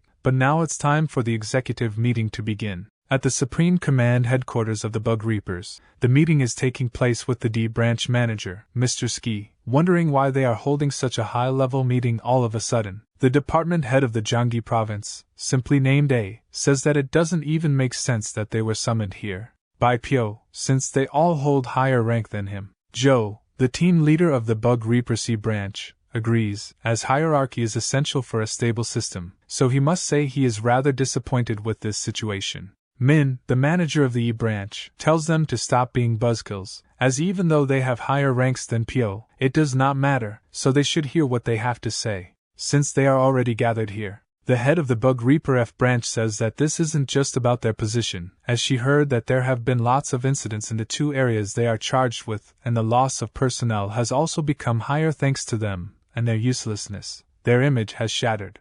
The B branch manager says that he knows what everyone thinks of them, and he heard that this is a meeting to advise plans that prevent future useless sacrifices, so they should go ahead and begin. A asks why the most important thing is to prevent sacrifices, as he's certain that wasn't the case when he lost his disciple that was always on his side. He isn't even worthy of his title as he just got stung a few times by insects and was promoted in no time because he killed them. What a joke. He also supported that experiment which could have potentially killed the master he vowed to protect. All of them here, even Pyo, are kicking ass as special agents, so he has no right to just brush their concerns off like it's no big deal. He didn't do anything to make him treat him like a damn insect. In truth, isn't he just jealous of his powers? The B branch manager says that this has been irritating him for a while now. But why are they the ones that are supposed to kill off any bugs they see mingling with this worm who could betray them at any point? Should he just kill him now and be done with it? He is certainly able to, he promises that much. A feels mad that he used that word once again as he told him not to. But the G branch manager tells them to shut up already and get this meeting over with, as he is too tired for their needless yapping. Pyo says that he's right, they should cut the small talk and get to the point indeed, as they said they have been beaten by the insector rather consistently. However, this gathering was not made so that they could self-reflect. They've gathered here to prepare for the very likely case of the insector launching a full-on invasion. It's time for them to shift things into third gear and prepare for all-out war. Joe wonders if the bugs aren't doing the same as them since it has come to this. Pyo explains that he is correct. Recent movements have suggested that more and more bugs are gathering, and it would seem like they are just going on about their lives, but upon closer inspection, they have found out that they are all gathering around strong and intelligent insector forming a group called the Celestial Insector, something which is very well organized from their investigations. The F branch leader says that they are gathering in quite suspicious places. Are they aiming to destroy the bell tower or something? Ski notes that in his time he has faced a lot of bugs head-on, but it seems like these aren't your average insectors. As Pyo pulls out a book, he says that in order to withstand the attacks of the insector, they need something that will rival them in power, something that they shouldn't expect. He gives them the book with the Ant Castle project, with them wondering what it is and who the people inside of it are. The bee branch manager picks the book up and asks Pyo what this book is about exactly. That's when the old man comes around and says that he will explain that himself. And he doesn't know where they got that book, but they should stop flipping through it like that, as he has a personal connection to it, a painful one. Pyo asks if he's the one that wrote it, but the old man denies it. It's his apprentice who did. Pyo asks how much he knows about the project and what his involvement with it is. The old man explains that he was just keeping an eye on it from the sidelines, as it was a top-secret initiative carried out by the research team before the bug reapers were transformed into different combat units. From the beginning, it was shrouded in mystery and confidentiality. However, the project proved to be a success, and 3 different subjects were created. Unfortunately, one eventful day, a mysterious explosion occurred at their holding facility, with the fire destroying almost all evidence of anything ever existing there. However, they were able to extract one test subject from that place. Pyo is shocked when he hears this, and so he asks where this test subject is now, but the old man says that he doesn't have a clue, as at the time it was above his pay grade and below his authority. Pyo doesn't know what to do right now, so the old man suggests that if they want power that rivals Insector, they should take the special vaccine he concocted. This makes all of the managers fall silent as they look at him. With excitement in his voice, he explains that he and Jin have been opposed to using it, but he should see the result for himself, as they are amazing. In fact, they have already proven it since Lucky and his division already had their insector injections made. He was the B branch manager Jin's apprentice before, but now he is a top special agent. He was already amazing, but through the tests, he became even stronger, even nominated for the department head title. As he keeps pushing and pushing this idea further and further, Jin's anger grows, so he smashes the table completely and tells him to shut up before he will say something he wishes he hasn't. Tells him that in the end, he is the same idealistic bastard. What's human dignity worth if so many people die for that dumb idea? He goes next to the old man and tells him to not be discouraged, as he is very positive about his research, so he agrees on letting his team take some of the vaccines and see how it goes. As they all walk away, Pyo goes to Jin, and he's quite surprised by his reaction. Jin apologizes as the topic the old man was talking about was too touchy, but they should go back to now. At the B branch of the Bug Reapers deep below the earth, the now fully taken over Ro, who doesn't even recognize Ko as the same species as him, with a final blow, he incapacitates him, a burning hunger from within, telling him to open that door and awaken as that is his only objective in life. He opens the heavily armored door, revealing a very large figure who is standing right outside it. Rose says that he has been waiting for him all of this time. This insector seems to be of the same species as Misong, an ant.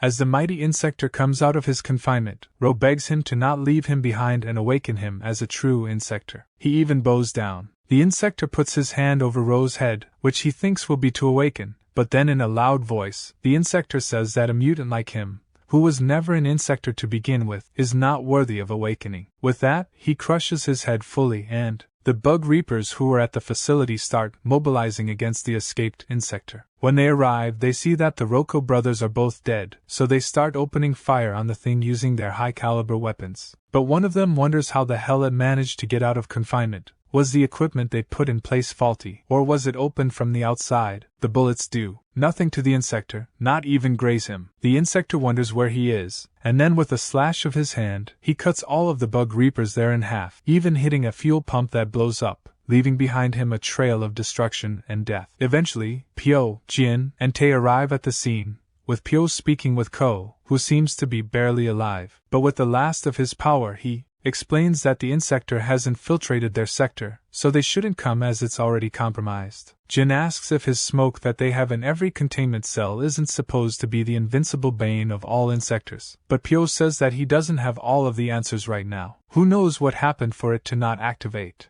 Tae tells them to hold tight as they are almost there. But when they get in front of the sector, a pillar of flame arises, and shortly after, a giant explosion destroys the entire facility in front of their very eyes. Tae damns it all for not being able to make it in time, but Pyo notices something even more shocking. The specimen they were holding captive has breached containment. Jin tells him to not go, they should turn away and leave before he notices them. But Pyo gets out of the car and tells Tae to get away and go back to headquarters, as there needs to be someone who will tell everyone about what happened. He doesn't want to at first because he can also fight, but Pyo tells him that he's way out of his league here. He can't face something like this. Jin also gets out of the car and says that he's a real piece of work. Pyo tells him to step back, otherwise he won't guarantee his safety. But Jin says that he won't disturb him in his hunt, rather, he will help him. Pyo tells him to be careful as he's very mad now, so he will attack relentlessly. But Jin already knew that, so they both get into position to charge in. The insector calls them a bunch of incompetent fools, and thus, the legendary fight begins. Inside of a pretty nice home, Yi-jin walks around, admiring the house but also questioning why people like this guy always have such nice living spaces, yet she has to live in a one-by-one home. That's when she also notices Red's collection of trophies won at different boxing contests, with a picture of him, saying that he is the lightweight champion of the country. Red, who just came out of the shower, explains that he is happy with performing on this stage because it's difficult to avoid blood tests and doping scandals on the bigger ones. But now that he's out, she should also go take a shower since she's starting to stink. She notes that this type of living must be easy on him. He probably doesn't know how it is to live in a rooftop apartment since all he does is get money from punching people. Red says that he puts a lot of effort into faking his humanity. She should also know about that, but she tells him to shut up as they should check on Mi-seon. They go to the couch they placed him on, with him being passed out pretty peacefully. Both of them think that he's recovering quite well, but Red wonders why she brought him here of all places, something which makes Yi-jin slap him as she treats his wounds. She says that this guy lives with his grandma, so if she sees him in this condition, she will pass away. But Red still doesn't get why she didn't take him in her house. She notes that it's dirty there as she didn't have time to clean up. Red then changes the subject, saying that he is different from other insectors, as his blood is very red, and even the message left by Kojima was aimed towards him as he looked at him the entire time. Yi-jin says that even so, she already knew something was up, as when she mentioned Kojima for the first time, his eyes immediately became filled with rage. His past certainly has to do with that monster, she is sure of it. Jin and Pyo try to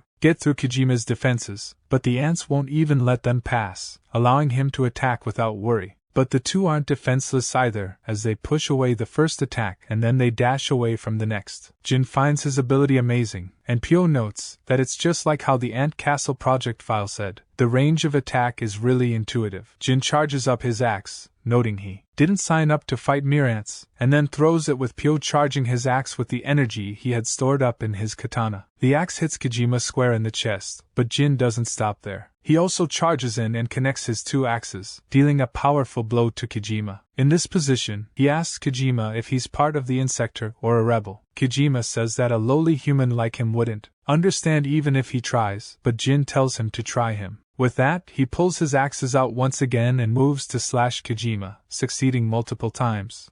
Kojima, unbothered by this, says that his skills are admirable, but he will now show the true pinnacle of power. In one movement, he cuts off one of Jin's arms and legs, with Pyo screaming at him to back away. However, even in his injured state, Jin puts enough strength in his remaining arm to actually cut off one of Kojima's arms. Kojima congratulates him and apologizes for calling him inferior. This time, unfortunately, this is as far as his strength will carry him. He thinks that this is it for him. This is how he's going to die. Kojima suddenly moves right in front of Pyo and says that he must already know about that case. Pyo thinks that if he's talking about the Ant Castle project, he may be able to pull out more information from him. He says that the case is classified information, so what is he trying to do with it? He shouldn't try to lie as he knows everything about the project since he read it. Kojima explains that there is someone precious to him connected to it, someone that may be able to unify all of the insector kind and make them the rightful rulers of this world. Before Pyo can ask more questions,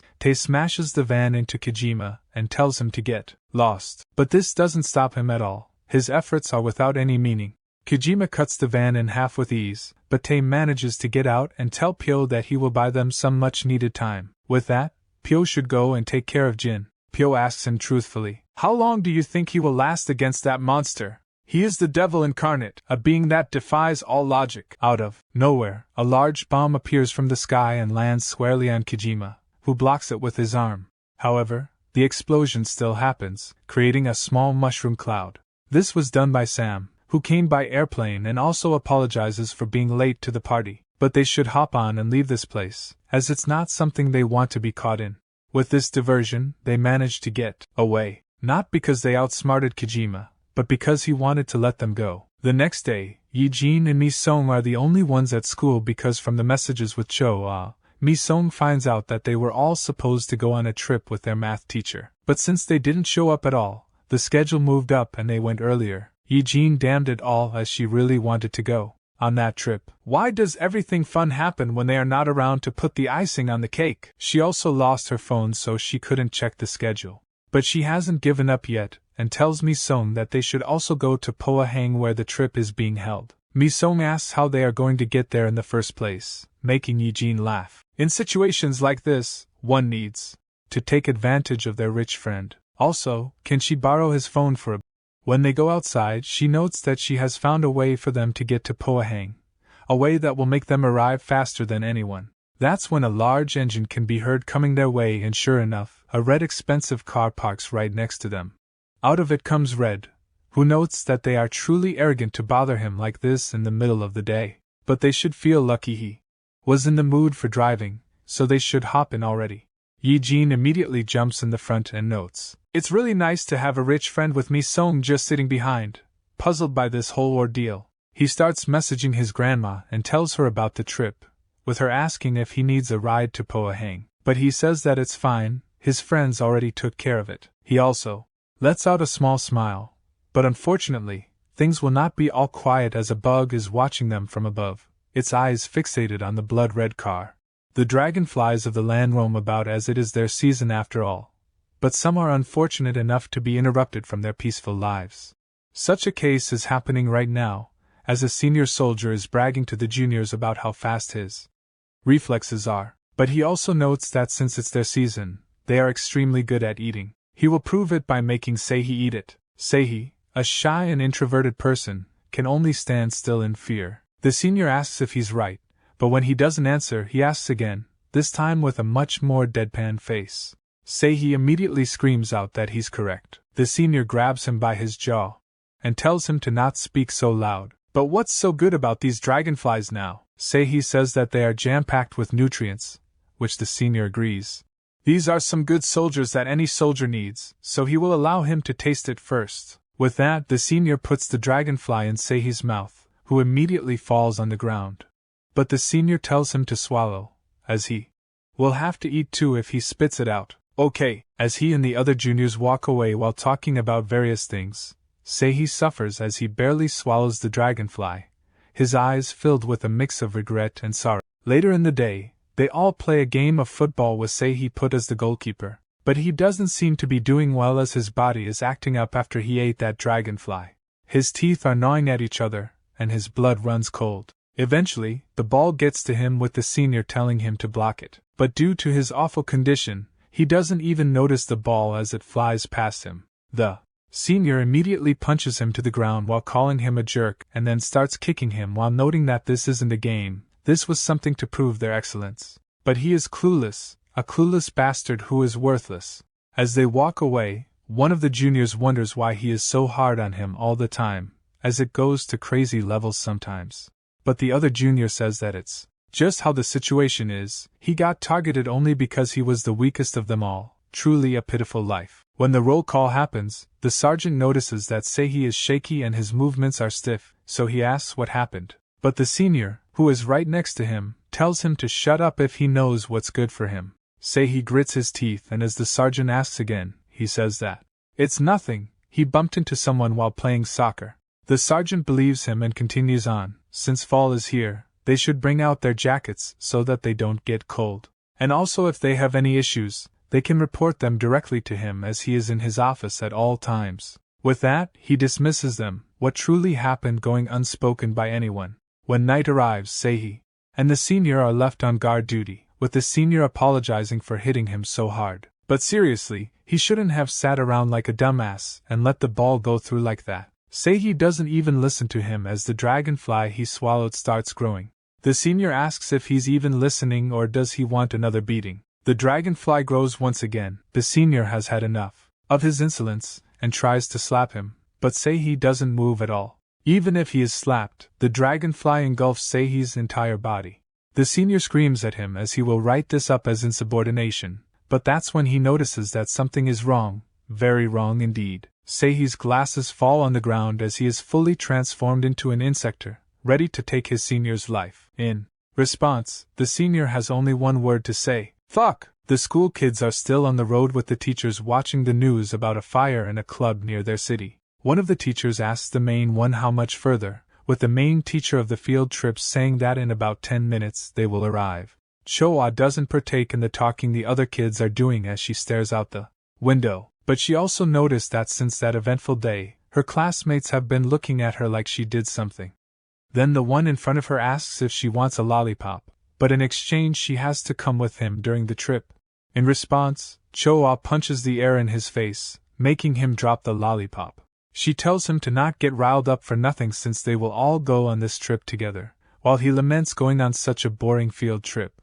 Choa bows down to pick up the lollipop, but that's when the newly transformed Seihi appears and guns down everyone in the bus, with the only exception being Choa, who was fortunate enough to duck. When she looks around, she notices her classmates' lifeless corpses. But Seihi is not done here, as he opens up the bus vent and looks down on her. Mi-sung and the gang fall silent while they drive towards their spot, but Red tries to break the ice by asking when they first awakened. As Insector Yi-jin feels that it's kind of a random question, but to encourage them to do it, Red tells his story first. When he started boxing, he had a unique way of doing it different from his peers, and because of this, he became the champion in no time. But once he got in an argument with a guy who was a supposed big shot, and when they got to the streets to settle the score, things got wild as that guy ambushed him with a bunch of gangsters. So he was beaten and basically left to die. However, he thought that this was infuriating to be ganged on by a bunch of losers, so he wished to kill them all. That's when his emotions spiraled out of control and he awakened. He was surprised by this fact, as he never showed signs of it before. But the second thing he wondered about was how exactly he became one. So when he became a member of the Six, he asked Hannah, who was pretty knowledgeable about it. She explained that in their lifespans, humans eat over 100 different types of insects or get stung. But when a human eats one, it's like some special genes from that entity seep into the body, with those infected being none the wiser about their condition. They live on like ordinary humans. However, once a special trigger happens, the genes from the insect become their flesh and blood. They awaken. That's when he realized he ate a ladybug some time ago. But he wonders where Hannah is now. With that, he tells Yi-jin to tell her story, which she does. She was helping her father with farm work, but she wanted to peek her head out of the window to feel the wind. Her father warned that bugs are coming, yet she didn't listen. That's when a moth flew straight down her gullet, and she swallowed it, something which her father was very mad about. A few months after that, Kijima came and killed her parents. That was the day when she awakened. Red apologizes for bringing up bad memories but moves on to Mi-sung. Mi-sung says that it was from when he was young. He doesn't remember much though. Yi-jin notes that it's very convenient, but Red says that the memories may come back to him some. Eventually, they arrive in Pohang, but they notice that there's a line for some reason, and some soldiers too, something which one doesn't see often. A soldier comes to Red's car and salutes. Red asks if they can go through as he has some students that want to go on a trip.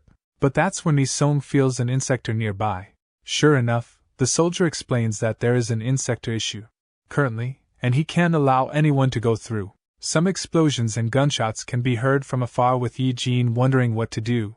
But Mi-sung tells him to drive, not back to Seoul, but in front, as there is an insector there, he can feel it. With that, Red salutes the soldier once again. But then, it revs up the engine and effortlessly breaks through their blockade, as they surely didn't expect for a maniac to do something like this. Somewhere far away, the soldiers tried to take down Seihi with everything they can man, even explosives, but he's too swift in his new form and easily dodges their attacks, allowing him to cut through them like butter. With only one soldier remaining, who is hiding behind the bushes, he calls for backup. Seihi slowly arms himself from the corpses of his past comrades as the soldier warns the others to be careful, as the insector has used weapons before and is very deadly. As Seihi throws a grenade right on top of him, he screams out for help, too mortified to do anything else.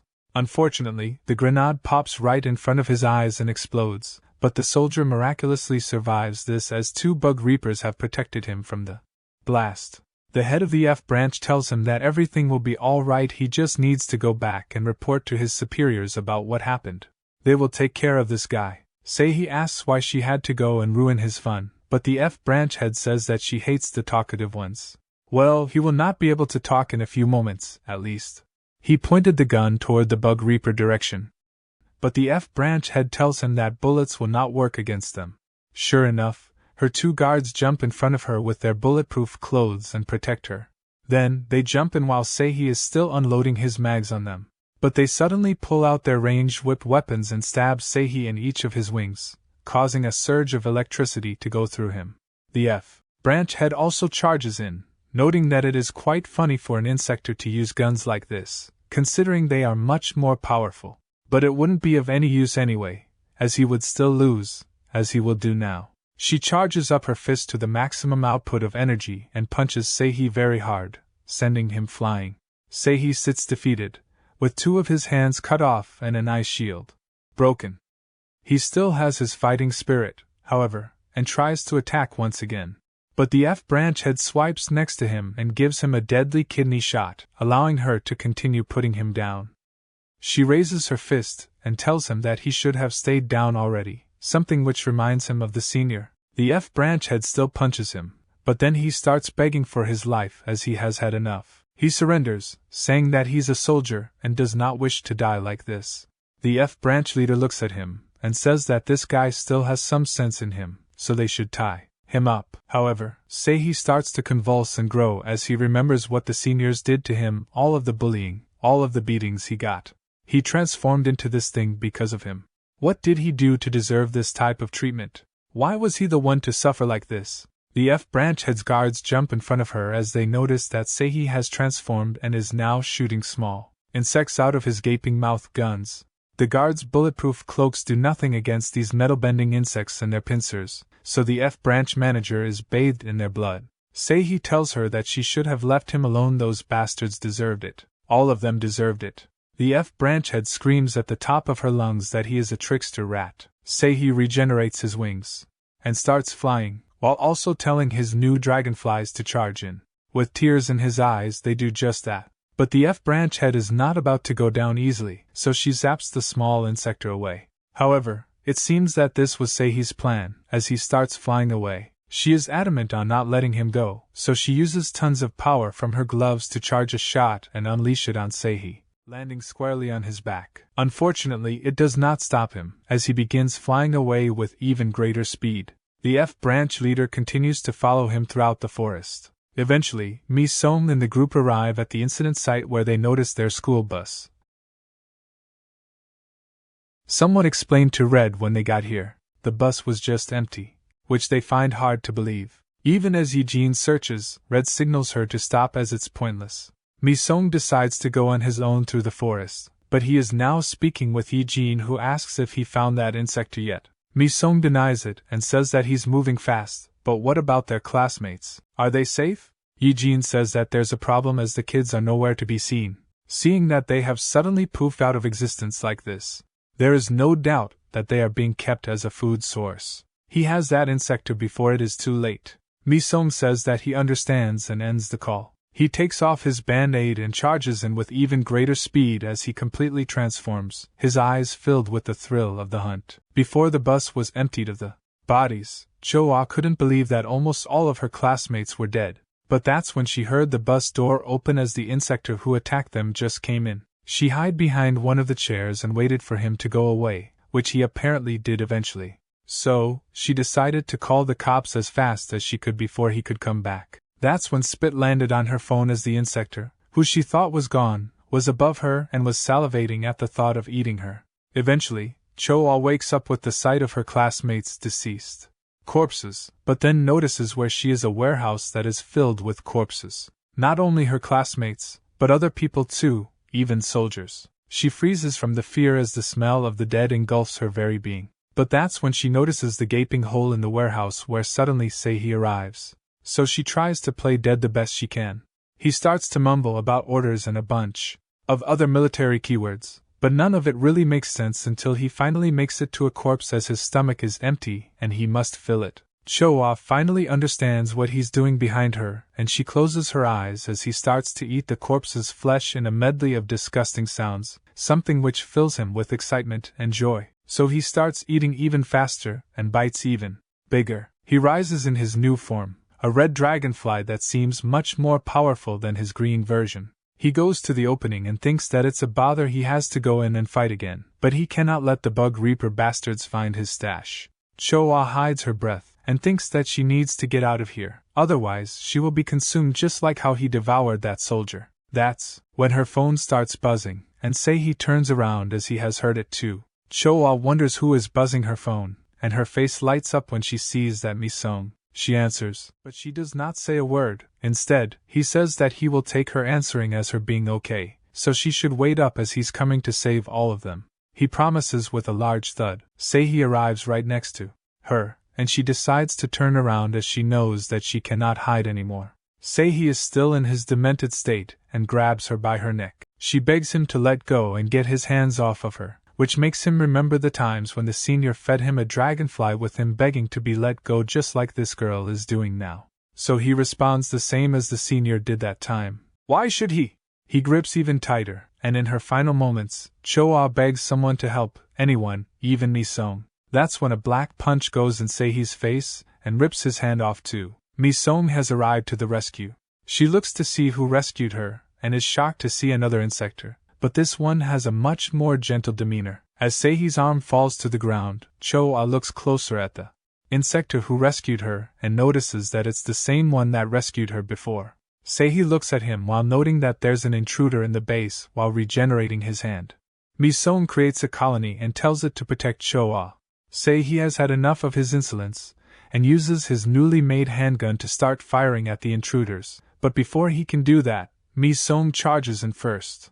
Sei starts firing at them with his new insector bullets, and the colony protects Choa with all of its power, the bullets going through it as it moves Choa around.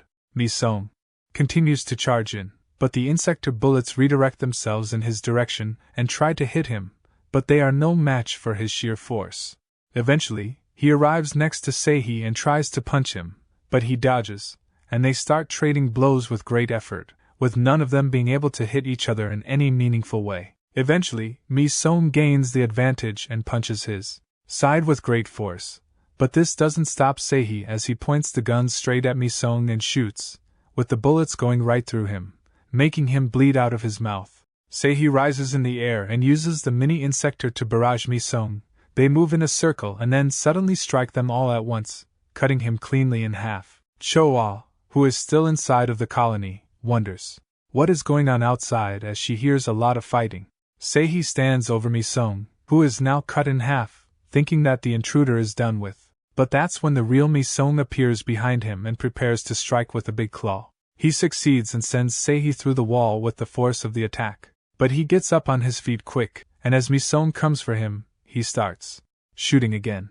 This time, Mi-sung is able to defend himself from the bullets. This was just a ruse, however, as the real attack comes from behind with tons of ants clustering up on Sei, engulfing him entirely.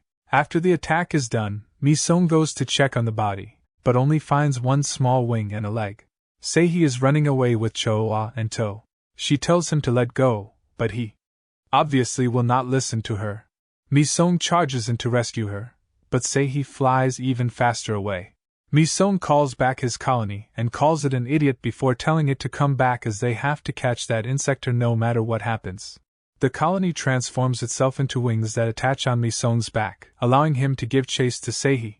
Before she can even react, Sei throws her away and tries to snipe her from the air.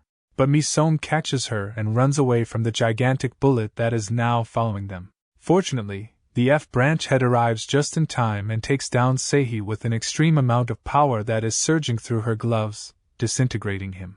Next, she moves on to Mi-sung and tells him to let that kid go while she's being nice, as she has enough power to kill him too. When she first arrived at the scene, she saw when Mi-sung rescued the girl from certain death, making her wonder if that insector's purpose was to really rescue the child or for other reasons. But she thought of it as impossible. Insector only think about eating people, There is no way they would selflessly rescue someone. The chards say he falls to the ground, and the F branch head asks Mi-sung if he's planning to keep that girl as a hostage. This makes her think that he is not worth reasoning with, so she charges in with a punch, which lands and takes Cho-ah from him. Mi-sung flies away from the punch, and she puts Cho-ah down on the ground and covers her with a coat while also picking up one of the badges and activating it, making her surge with power. With that, she goes in ready to get rid of this insector and finish her job. Eventually, Cho-ah wakes up and sees that the black insector is now fighting a strange woman, a bug reaper. She tries to go through his defenses, but she can't, as all this insector does is dodge and block. Why isn't he attacking her? Did she miss something? She eventually attacks with enough power to send him down on the ground, allowing her to ask him what he is trying to do. Was he really trying to protect that girl? Mi-sung says that he was. That's when she says that only yesterday 387 people died from insector, including some of her colleagues. So did he really expect her to be fooled and think that he actually is trying to protect a human? Unfortunately for him, she is not that gullible. She tries to punch him once again, but that's when someone behind her screams at her to stop. That person is Cho-ah. Cho-ah explains that this person was taking down other insector and saving lives. This is not the first time that he did it for her. He was her savior twice. So she should stop harming him, as he has done nothing wrong. The branch head grabs her tightly and tells her to listen. An insector is an insector, no matter what they do. That thing behind her has killed and harmed humans constantly. And even if he did save her twice, how doesn't she know that he was just saving her for later? He may be aiming for her family and friends too. Is he ready to face the consequences if that were to happen? Cho-ah can't help but remember the death and horror she experienced at the bus when the insector attacked, so she wavers. Even if she is strong of character, things like this drag down even the toughest people. The branch head says that her colleagues too were ripped to shreds right in front of her eyes. Even recently, an insector who bargained to be left alive, as he will help humanity survive, escaped and is now on the loose. Mi-sung believes that they are talking about Kojima. But why aren't they focusing all of their efforts on him instead of coming all of the way here? Perhaps Kojima found out about his existence and took the actions to get out of his jail. This makes much more sense than him just leaving that place. The branch head sends Cho-ah away as she doesn't have anything to do in this fight, but that's when Mi-sung pulls her and says that this is enough. Slowly, he removes his armor, noting that he promised to come save her, so here he is. This situation too, she can leave it to him, as he will bear all of the responsibility for it. In a dimly lit room, a person with white hair stands in a chair tied in such a way that they cannot move at all. That's when a bluish ant climbs up to them and the person asks what took him so long. After the case is closed, the F branch head drives away with Cho-ah in the back seat, wondering what to do about this new situation she is facing. The branch head calls and says that they have captured the insector that defected from the army, even though he is barely breathing right now. But unfortunately, they lost two great warriors that will be remembered. Additionally, they have captured the black ant who seems to have ties with the Ant Castle project, so they should prepare a place to interrogate him once they arrive at HQ. When they eventually arrive, the guard there immediately lets them inside, but behind them is Red and Yi-jin, with Red noting that this would be the last place he thought of visiting ever, yet here they are. Yi-jin wonders what Mi-sung is trying to do, as even now she can't figure out how he thinks. Earlier, when she and Red were running to Mi-sung's location because he was not answering the phone, she suddenly stopped Red in his tracks as she saw that Mi-sung was captured by the bug reapers. They immediately started getting mad and slowly transform while running towards him, but that's when something nudges into Red, who thinks that it was Yi-jin, but she confirmed that she had nothing to do with it. That's when they notice a very small colony standing next to them, which suddenly writes them a message using the ants to not do anything harsh and stay away. They thought that this is Mi-sung's way of speaking to them without being face to face, and sure enough the little ant told them to follow him wherever he went, which confused them at first, but they decided to do as they were told. When Mi-sung and the branch head arrive inside of the facility, the employees thank her for her hard work. She says that it was nothing and tells them to take care of this little one first, as she is the only survivor and she would like to know if she's fully healthy. As the employees start tending to her, Cho-ah can only look at Mi-sung, who looks back at her too. The branch head tells him that he's coming straight with her to the interrogation room, which he obliges with, as he does not want to fight them. While Choa is being escorted to one of the rooms, she overhears someone arguing, that someone being Jin, as Pyo has suggested that he gets implants.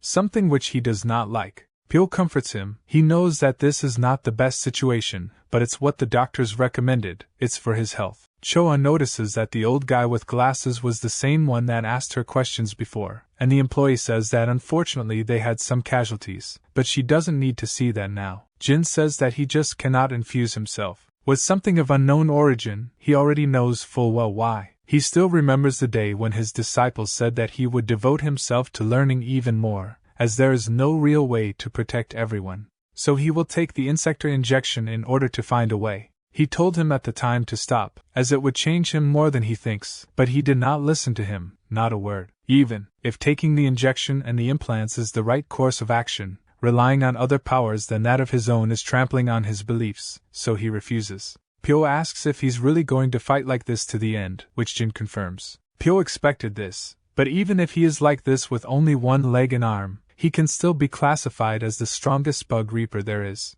Jin smiles and says that this is only natural. A guy like him can be much more helpful in terms of power, but these disabilities will not impede him from using that power for the greater good. Suddenly Pyo gets a call, and when he answers, his eyes widen with shock. He immediately rushes out of the room and says that there is something he must attend to. When he arrives, he looks straight at Mi-sung, who looks back at him. The F branch head asks if he's doing well, as he was pretty injured when he came back. Pyo says that he is fine. He came straight here when he heard what she said. But is this kid really the one? The F branch head confirms that it's true. He said that he knows the purpose of Kojima, so he shouldn't be underestimated. Additionally, he is the number one result of the Ant Castle project, the one that he has been researching all of this time. The three of them go into an interrogation room with a lot of researchers sitting behind the screen to eagerly hear what they have to say. Pyo looks at Mi-sung and thinks that previously he thought that the number one subject was the woman, but in reality, it was referring to this boy. For now, they can put that aside as it's time to ask him some questions. Mi-sung says that Kojima, the self-proclaimed majesty of the insector, already knows that he is a product of this experiment, making Pyo wonder if he is one of his soldiers or something. Mi-sung denied that completely. He may not have a good memory of his childhood, but he knows exactly what type of creature Kojima is, and he does not want to be like him. He is the second project, a hybrid creature that combined the strongest insector genes and the Ant Castle project, a true force of nature, someone that should not be trifled with. Pyo wonders how he knows about all of this, and if he is actually a reliable source of information considering he lost his memory.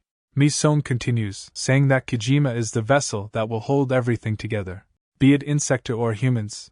Also, his brother is the same. The others did not expect for him to have a brother, and this gets the other researchers talking. Pyo notes that he said previously that he knows his whereabouts, so can he direct them there? Mi-sung says that he already called someone over who's managing all of this stuff, something which confuses Pyo. At the entrance of the room, a tall man arrives and tells the guards that they are here to meet with Mi-sung. The researchers are also made to stop the interrogation, with Pyo asking what for as they are not done yet. All of the researchers stand up together and bow down to the boss, who at first seems to be this tall and elderly man, but then he tells the real boss that now she can come in, that person being Mi-sung's grandma.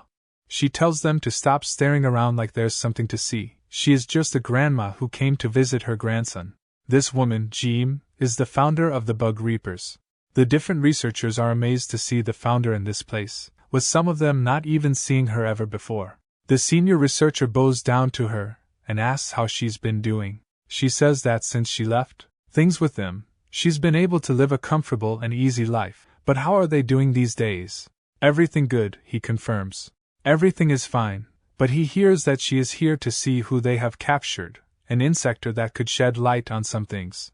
She says that she doesn't care about that, she is here to see her grandchild.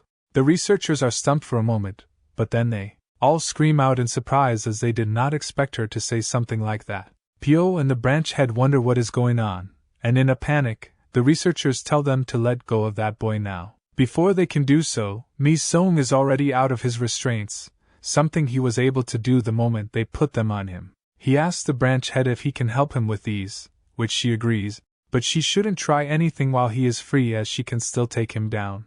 Mi-sung tells her to relax as he just doesn't want to make his grandma sad. Eventually, she arrives in the interrogation room and is very glad to see him, with Mi-sung smiling and crouching down to her level asking if she's been well. She asks if he has eaten anything yet, and Pyo wonders what is going on. If he is her grandson, does that mean the founder also knows about this project? Just how much involvement does she have in it? He also greets her, and she greets him back, but suggests that they go somewhere else and eat while she explains, since this room will just ruin the atmosphere. They go to a dining hall, and the grandma plates up a table, telling them to enjoy what she cooked and also inviting her assistant to it. With that, they all begin gulping down the food that she cooked in every way possible.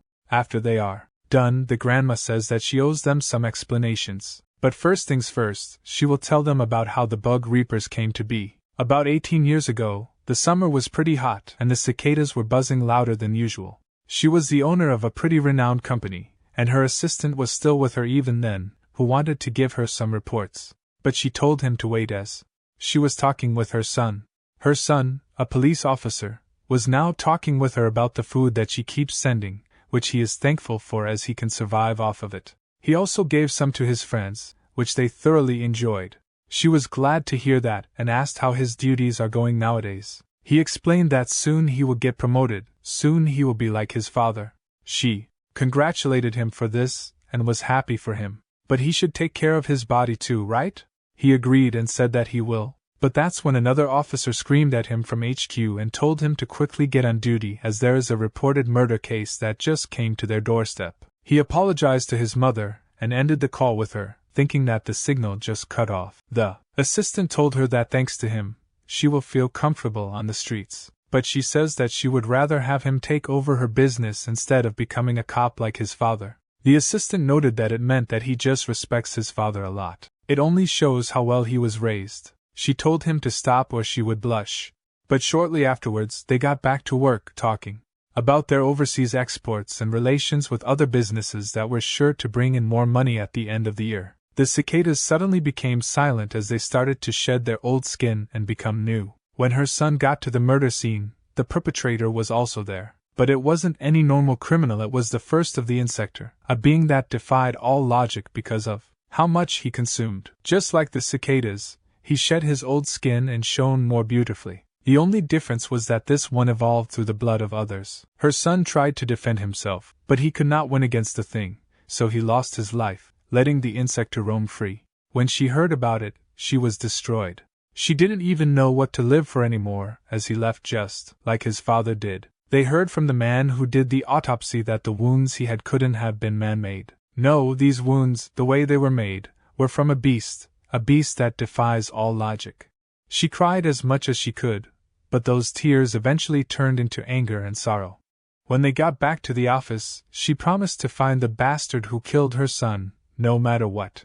That's when an opportunity came to her doorstep with two people who were informed about this. The assistant told her that they have guests, with her denying them entry at first. But that's when he said that they have information about her son and his death. With that, they were led inside and explained to her that the things that killed her son were bugs. The man showed her real pictures while explaining that their objective is to take down these things that they call insector bugs that hunt humans. The man introduced himself as Gashi Chil, the mastermind behind the Insector Resistance Project. He came to her doorstep with the hopes that she would support their project, as they don't want others to suffer the same fate that her son did. And he is sure that she also doesn't want that. All they want from her is support on the Ant Castle project they are conducting. She said that she really wanted revenge for her son. But how was she supposed to believe such a thing with only a few pictures? She isn't crazy. Gashi said that this is only natural, and invited that person to come in. As the door swung open, red ants started to come out, and eventually a woman inspector appeared right in front of them. She was naturally scared and told her assistant to report to the police immediately. But Gashi told her to listen first. The being they are seeing now is the only one that can save humanity from certain doom. The prototype of the Ant Castle project, Subject 0, Gami Jin. This video contains all the chapters that have been released up to the present day. The next part will be uploaded after there were at least 3 to 4 chapters of this manhwa released. So remember to like and subscribe to the channel for future update.